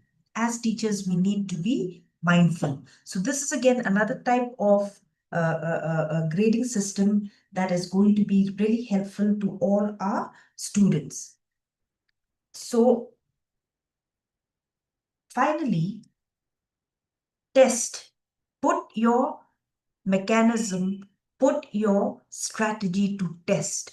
So how can you know that you have been successful with this mechanism, with this strategy? How can you know whether you are successful or not? So you have to keep a track of your students. Okay, you have to keep a track of your students in future. Where are they placed? How are they placed? Are they well placed or not? And whether they are, you know, uh, uh, uh, truthful, faithful, honest to their work or not. So you have built that professional knowledge to your student, where your student has the depth of knowledge, okay, in the topic that you have taught, whether it is generalized or specialized. Then again, you have built the breadth of knowledge in your student. That means they now can connect to another discipline, because ultimately a student now will take not less than, say, if it is a single major, one minor, then they have the other courses such as the AEC, MDC, SEC, and a value added course. So 6 courses they are having in hand. But with this strategy, with this mechanism that you have taught, probably they are able to connect with other topics also, right? And then they are able to build the knowledge from concrete to abstract, segmented to cumulative. So they are able to connect. Now, for example, if you take the case of life sciences, how many teachers are teaching life sciences here? How many teachers are teaching life sciences? Are there any teachers teaching life sciences? Are there any teachers? See, in my time, I had zoology, botany, and chemistry. Okay. Now, if we teach the theories of inheritance, Department of Botany is also teaching, Department of Zoology is also teaching. At that age, a student can have some confusion. Probably these are two different things. But with the type of knowledge that you are building in the students, they are able to connect that it is the same. Now, structure of DNA. I am taking chemistry. So the molecular structure of the DNA, I am able to connect with my chemistry. Okay, then moving beyond the interdisciplinary, that means now we're bringing in like botany and zoology, we're bringing in the chemistry, it has become multidisciplinary. So this is the kind of knowledge that you need to bring in into your classroom. And by the time they reach their 7th or 8th semester, they are able to have that kind of knowledge, which is so complex that they are able to connect the depth, the breadth, and the kind of knowledge that they have acquired and will be able to produce. Okay, then professional skill. Okay, now see data analysis. When you look at the world around you, do you see a lot of advertisements for jobs in data analysis? Have you heard of data science and all? Yes, ma'am. Heard, ma'am. Is Heard it about the limited? data. Is it limited only to the technology?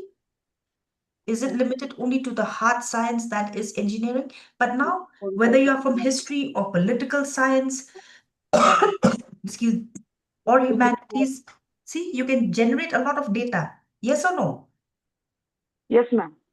And in due course of time, chipping the variables will help the student to build that type of data, which probably nobody has ever done before.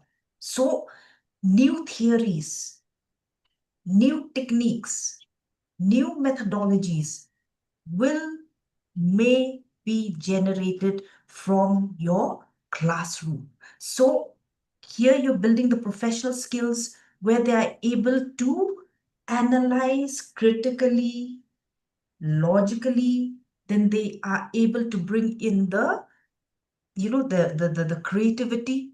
Okay, so they are able to communicate at ease. You're asking them to practice every semester to write, and in this using this pedagogical approach or strategy or mechanism, so they will be able to write, they will be able to talk, and numbers, alphabets, everything will be so clear in their mind. So ultimately, you will now promote them to the core skill where the dexterity comes in. That means they can complete the task within fraction of seconds. They will know exactly what to use, which method, which material, which tool, which instrument. And you are building in them the digital proficiency. You're building in them and ourselves also with the digital proficiency.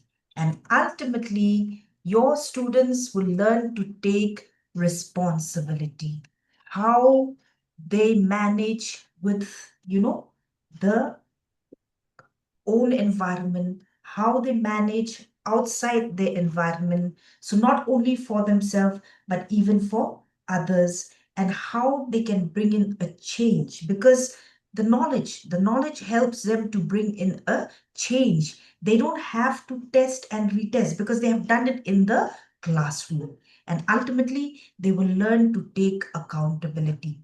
But when we talk about the writing, the speaking, again, try to weed out any terminology that is negative in nature. See, now, for example, while you are grading the students, okay, while you are grading the students, say you have a rubrics, practice from your side also. So you have a rubrics, and ultimately you are having a point. Let's say you want to test the speaking skill. Okay, let's say you want to take the speaking skill. So you have these criterions. Let's say you are putting excellent, then you are saying a good speaker, excellent speaker, then fair, and ultimately the last one, say you put poor. See, this is very negative. It can have an impact on your student emotionally. So in my, evaluation here also, I try to take care of the words that I use. It is very, very important. So instead of poor, I bring in need improvement. Which one will be a better option for you? Which one will be a better option for you? Writing poor or need improvement? Yes. Please repeat, ma'am. No, I said that the wordings that we use, okay, the wording that we use is very, very important. Suppose you are grading your students for a debate. You have a rubrics in hand and you have these points. Excellent speaker, let's say for a point on speaking. Okay, excellent speaker, good speaker, fair, and then there's another one, poor. But I usually don't like to write poor because that is too negative. It is too negative and it can impact your students emotionally. Okay, mentally also. Need improvement. Need improvement. We can Yeah. use, ma'am. Yeah. So apart from need improvement, can you give me a better wording for testing speaking skill? Is there any other, wording? Can you think of? There are 50, maybe 52 of you, 52, 53. Can you give me a good, wording? That will Area not, to work, huh? area to work upon, Good. area to work upon. Okay. Thank you very much, sir. I will keep this in mind. This is very interesting area to work upon. This is so interesting. Thank you so much, sir. You have given me a very nice thing. Then anything else? A little more efforts on this part, this way. Area to look upon, no? Or to work upon? Little more details on this topic or Okay. little more efforts this way. Requires more detail, no? Yes, little more efforts. But then, see, this is for speaking. This is for speaking, okay? It requires more effort, okay? That is also nice, okay? Require more effort. Thank you so much. So interesting. Anything more?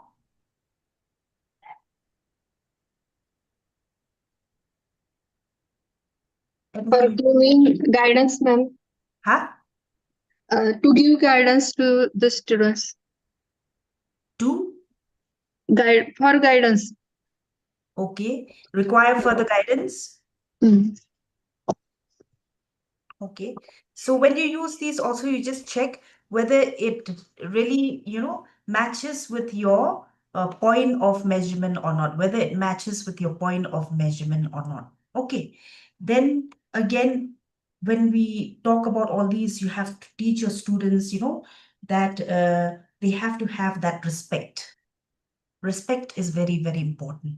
So their content should ensure that there is respect, whether it is from the gender point of view, whether it is from the economic point of view, whether it is from the social point of view. So all these are also very important. So here you're bringing in the values that needs to be inculcated in our classroom, because I don't know whether you agree with me or not. It is very sad that even in our educational institution, young age also, there is so much of aggression. There were aggressions before. Even in your classroom, even in my classroom, there were aggressions. Were there any aggressions before or not in our classroom? Have you ever experienced aggression in your classroom? Yes, ma'am, sometimes. Yes, we do, right? There are some batches, there are some, that, there can be aggression.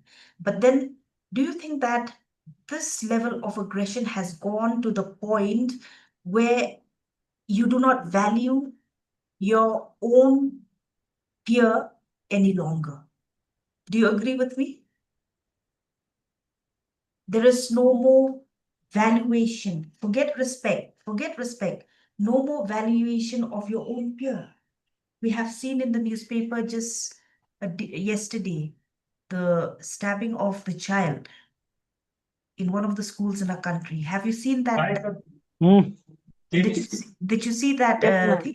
news?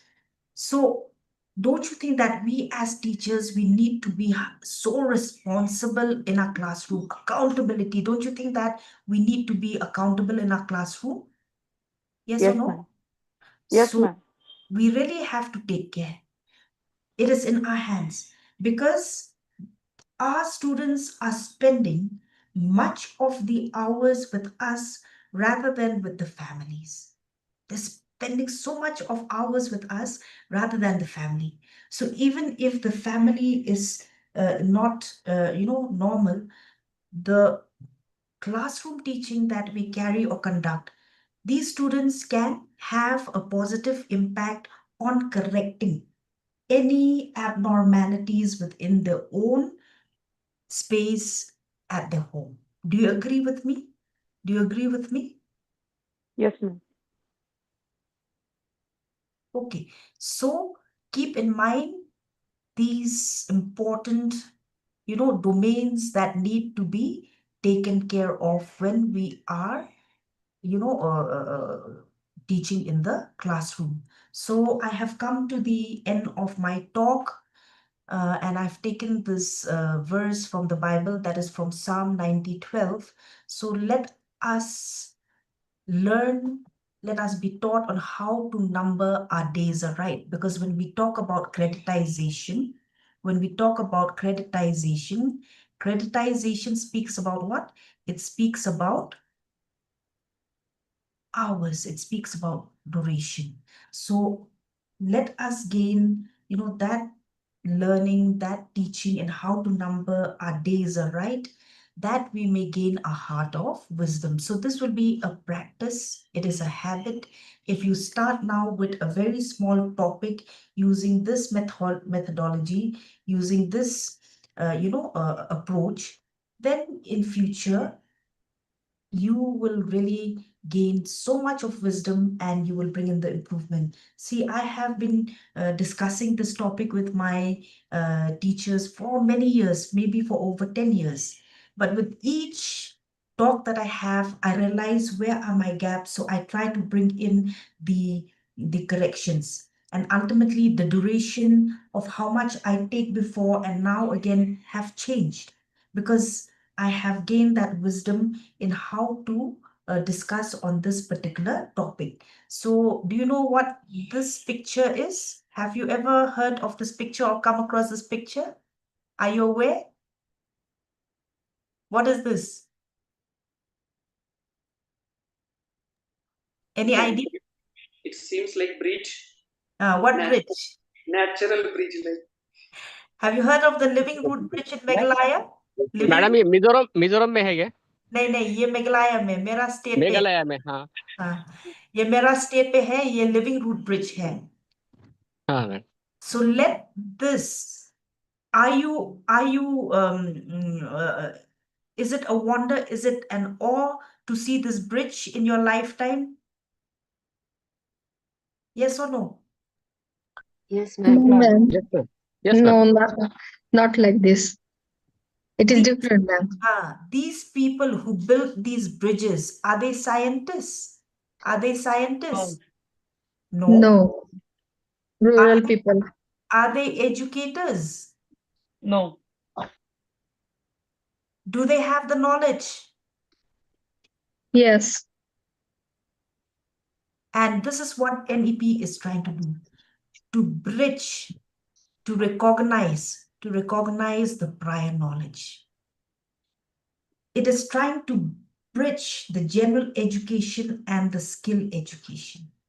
And we as teachers need to increase that proficiency, that skill in our students. These people were never scientists. They never had any formal education. But can you call them as innovators? Can you call them as innovators? Because Yes, ma'am. we have never seen this anywhere in the world. Never before. Yes, ma'am. This is original. This is original. And it is found only in the state of Meghalaya. That too in a certain pocket of Meghalaya. So why can't we be inspired by this innovative design? Why can't we be inspired by this innovative design? See, this innovative design has attracted people from across the world. It is so simple, nothing complex, no technology involved. And I still remember one of my participants, because I always take them for a field trip. I think even Utpal has gone to the Living Root Bridge, right? When you came for our orientation program, Utpal? I think Utpal cannot hear me. So I always take them for a field trip. You can see me here. So one of my participants commented, he said, ma'am, when I look at this bridge, technology has failed. So why can't this bridge, it inspires and motivate us to be innovators, to be a solution to the problems that the society is facing. So this bridge is more than 400 years old, but it is still in existence, and it has connected people from one area to another. So ultimately, I want to show you another design which is so, another picture again from my state. So let us not be like the horse or the mule, which have no understanding, but must be controlled by bit and bridle. The previous policy, it was too rigid. We were not given the choice and the autonomy.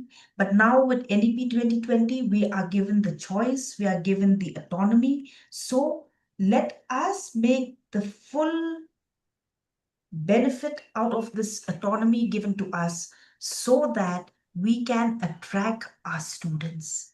Let us change, let us bring a positive impact on our students where we can change their behavior, their attitude towards learning. Many times, probably you must have realized students, like, they are not very, interactive in the classroom. They're not listening to what you're teaching. Are you facing this problem in the classroom? Are you facing this problem? Yes, ma'am. Especially in a large classroom? So Yes. how can you attract your students? How can you attract your students to a classroom? Student engagement is also a very big problem now. What is the problem you face, ma'am, engaging students? Now I'm teaching in B.Ed college, madam. Our students are adults. They come after their degrees, but Okay. they have their own problems, ma'am. So engaging them is a big issue in front of us, ma'am. Okay. Huh. So try out different ways and means, try to be creative, try to be innovative. Suppose in that particular topic that you're teaching, you're seeing some issues, then think, reflect how you can bring in these changes, how you can bring in these improvements. Okay. Okay, ma'am. So this is the motto of my university. It is rise up and build. So as teachers, let us rise up and build our future generation. And this is again another waterfall in my state. Okay. It is a waterfall in my state. It is very difficult to go to this waterfall, but I really enjoyed. And being a zoologist, when I look at this picture, I can see that, it appears like limbs. This appears like a head, and this appear again like a limb. So to me, it looks like a fossilized reptile. And this area, it was, felt that it is under the sea before millions and millions of years ago, because when we go to these areas, we get a lot of fossils, starfishes, etc. So we get a lot of fossils. So probably this reptile also must have gone through some challenges at that time, maybe some drought or whatever. And you can see that it is trying to, overcome the challenges. So NEP 2020 is also a big challenge for us teachers. As Sir had mentioned, I will think probably I need to see whether it is working or not. So it is a big challenge for us, the NEP 2020. Imagine before we teach only our core, and as teachers, what is the expertise that we have? We have only the discipline as our expertise, no other expertise, even classroom management, as ma'am was saying. But it is these platforms that are providing you with, the solutions to all these challenges, to all these problems that we are facing within our classroom. So NEP 2020 at the moment, its implementation has put us in a state of chaos, confusion. Do you agree with me? Do you agree? Yes, ma'am. There's so much of confusion, there's so much of chaos, but let us rise above all these challenges. First and foremost, equip ourselves with the comprehensive knowledge of whatever the policy document has put before us. Okay, this is standardized, it has been tested, and these are the ingredients required for each year. These are the number of hours specified for each year within the boundaries of 1 year. This is the limitation, this is the capacity that we can bring in. So first and foremost, have that in-depth, that comprehensive knowledge of all the frameworks, of all the guidelines, and then finally, with that, there is no challenge that can be a barrier to you in future. So I hope these 2 sessions will somehow help you in your teaching, in shifting, in changing your classroom environment, in redefining your classroom environment. So are there still any questions from your side? Any questions from your side? If any participant have any question, please ask, ma'am. Hello, madam. I have one question. Will you please go to your first 2 or 3 slides, madam? Yeah. Because there you shown one before that. Yeah. Wait 1 second. Huh? Yes. So You were given tables there for the creditization and level. yeah, this one I think. This for this course level and the numbers down for 500 that I didn't get, madam. This one? Is it this one? No, the back slide. Here. This course level and you wrote there 400. Are those hours or what? I mean, I could not follow the slide that time. Okay. Yes. No. Course level, coursework. These are the credits. The numbers 400 and 500. What are those? This is That what these are these are the credits, okay, given here.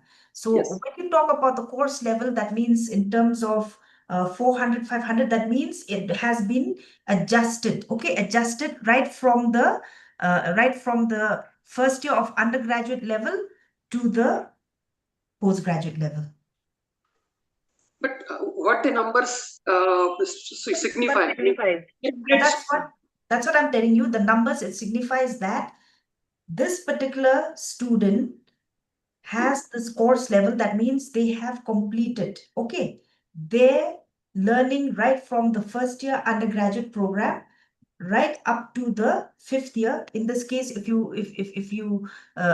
fourth year, in this case, it will be the 4th year. That means right up to the 4th year of their postgraduate. That means 4 years. That means they have completed 4 years. Okay, I mean 1 year stands for 100, or like 400 having individual meaning something, not 400 in total hours or something, but they Yes. individually have each digit is having individually some meaning. Okay. Yes. Yes. Thank you. So in this case, that means the student has completed 5 years. In our state also, ma'am, for the first year of undergraduate course, the course level is 100 to 199 in Assam. And for Okay. the second year, it's 200 to 299 like that. That means for the PG courses, it's like that only 400 course in our state too, ma'am. Okay. So Utpal, can you give more information on this in your state so that others can also get No, actually, ma'am, in the first year, that means first and second semester of undergraduate course, the course level is written like 100 to 199. When I asked the syllabus committee members and the university faculty, they told us that the level means their level is according to their level is low first year. And after completion of that particular level of course, they can opt out their course by granting a certificate, receiving a certificate. And then for the second year, 200 to 229, the course level. And for the third year, it is 300 to 399 like that. But I have some confusion, but they said that yes, there are lots of confusion in implementing of NEP, because after fully implementing in all the semesters, all the courses, then it will be little bit clear what is the lawfuls, what is the barriers. So now in our state, 5th semester of NEP is going on for undergraduate course, and the level is 250 to 299, ma'am. Okay. In each paper. Okay. Okay. So these are actually values attached to the, to each year that the student completes their higher education. So you can take in general the higher education. So these are values attached to it. Okay. So now, even if you look at this, see, why is it starting from 4.5? Can you tell me why is it starting from 4.5? Why not 1? Can you tell me? Because earlier some +2 classes, which was earlier notations, those were counted, and then we started from the 4.5 level. Yes, you're correct. See, in school, if you look at the school education, this qualification level, okay, this qualification level, it starts from class 6. Okay, that means students from their early childhood up to class 6, if they have completed, that means they are known as level 1. Okay, then after that, it goes on. So when it goes to class 12, what sir has mentioned just now, that means they will get that means after school education, it is from qualifications level from 1 to 4. And then it starts from here for the higher education. You are correct, sir. You're right. So that's why, again, NEP 2020 is trying to bridge the education as a whole. That means the competency of the students will be matched right from the school level up to the highest point of higher education. And in this case, they have given up to the doctoral degree, okay, up to the doctoral degree 8. So those course level, now when you talk, see, don't get confused with qualifications level and course level. So qualifications level, this is qualifications level. That means it will mark what? The competency. But when it talks about the course level, as so Utpal had mentioned, that means within each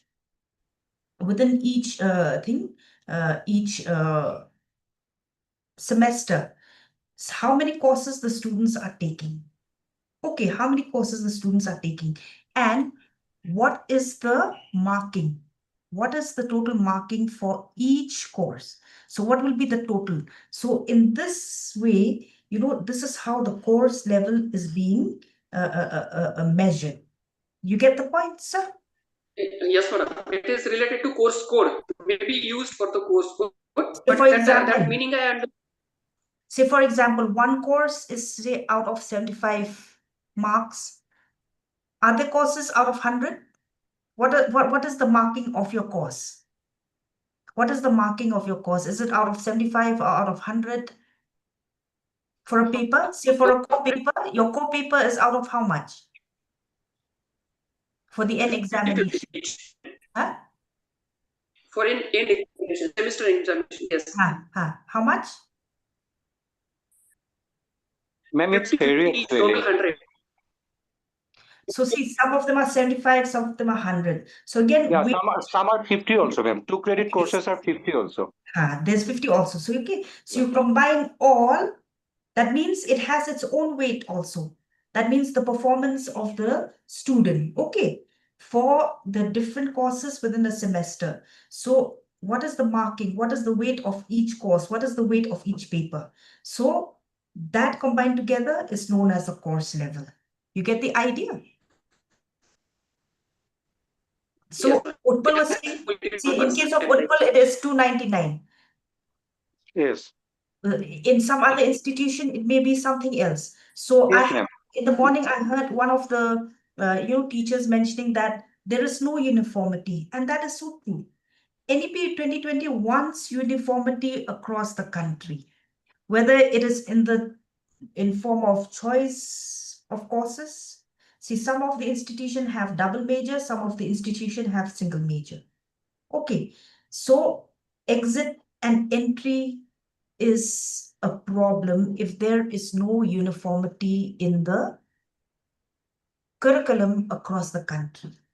And NEP 2020 not only wants this within our country, but even at the international level.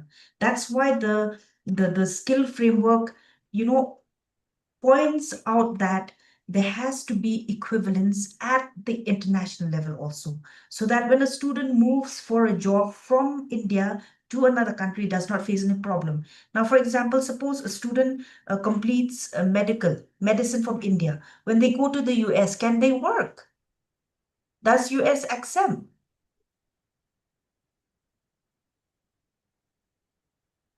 Yes or no? Never. They have to, they have to, undergo studies again. Students of India goes to China for studies. When they come back, they have to fulfill the requirements of the MCI. But NEP 2020 wants that equivalence. So if we cannot have that uniformity, that standardization in a country, then how can we have at the international level? So that's what I told you. We are still in the initial stage of NEP 2020. We are in a state of chaos, state of flux, but this problem needs solutions.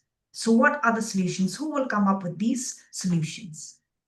Have I been able to answer your question, sir?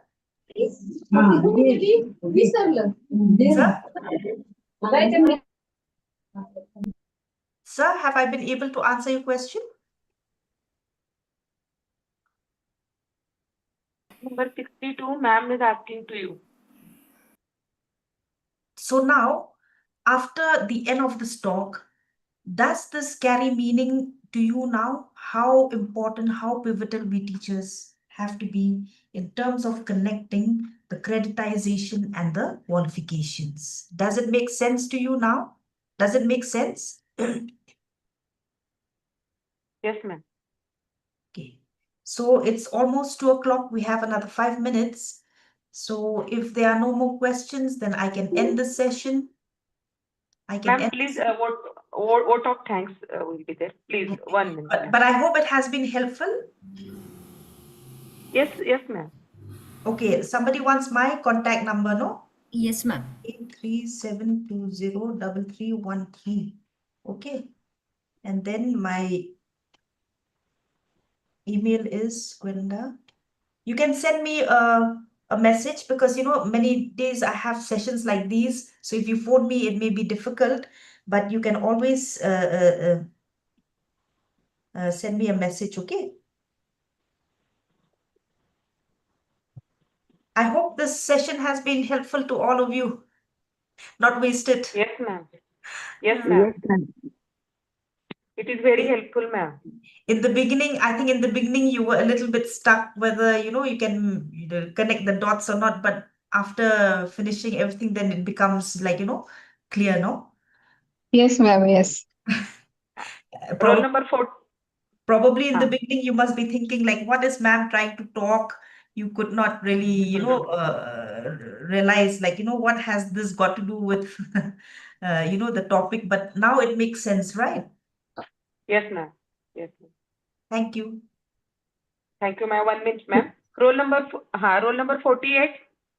Okay, ma'am. Please vote of thanks. Good afternoon, everyone. I am Dr. Hanuman Shinde. On behalf of all participants of this refresher course, it is my honor to give vote of thanks. First, I am sincerely thank our respected resource person, Dr. Quendarisa Kharbuli, for her wonderful, inspiring session. Madam, you way you are explain the role of teacher knowledge has given us clear idea and new direction.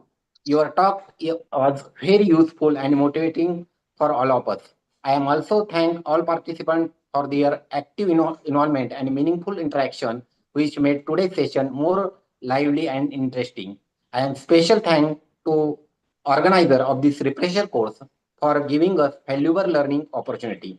Once again, thank you, Dr. Kharbuli, and thank you, participant, and thank you, everyone, for making this session successful and memorable. Thanks, all of. Thank you. Thank Thank you you, so sir. much, Dr. Shinde. Thank you, ma'am. Thank you. Thank you to the Thank you, MMTTC, ma'am.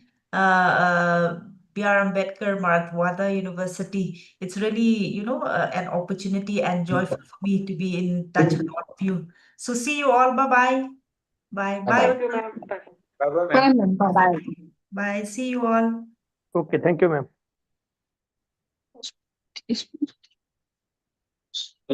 So, बाप रे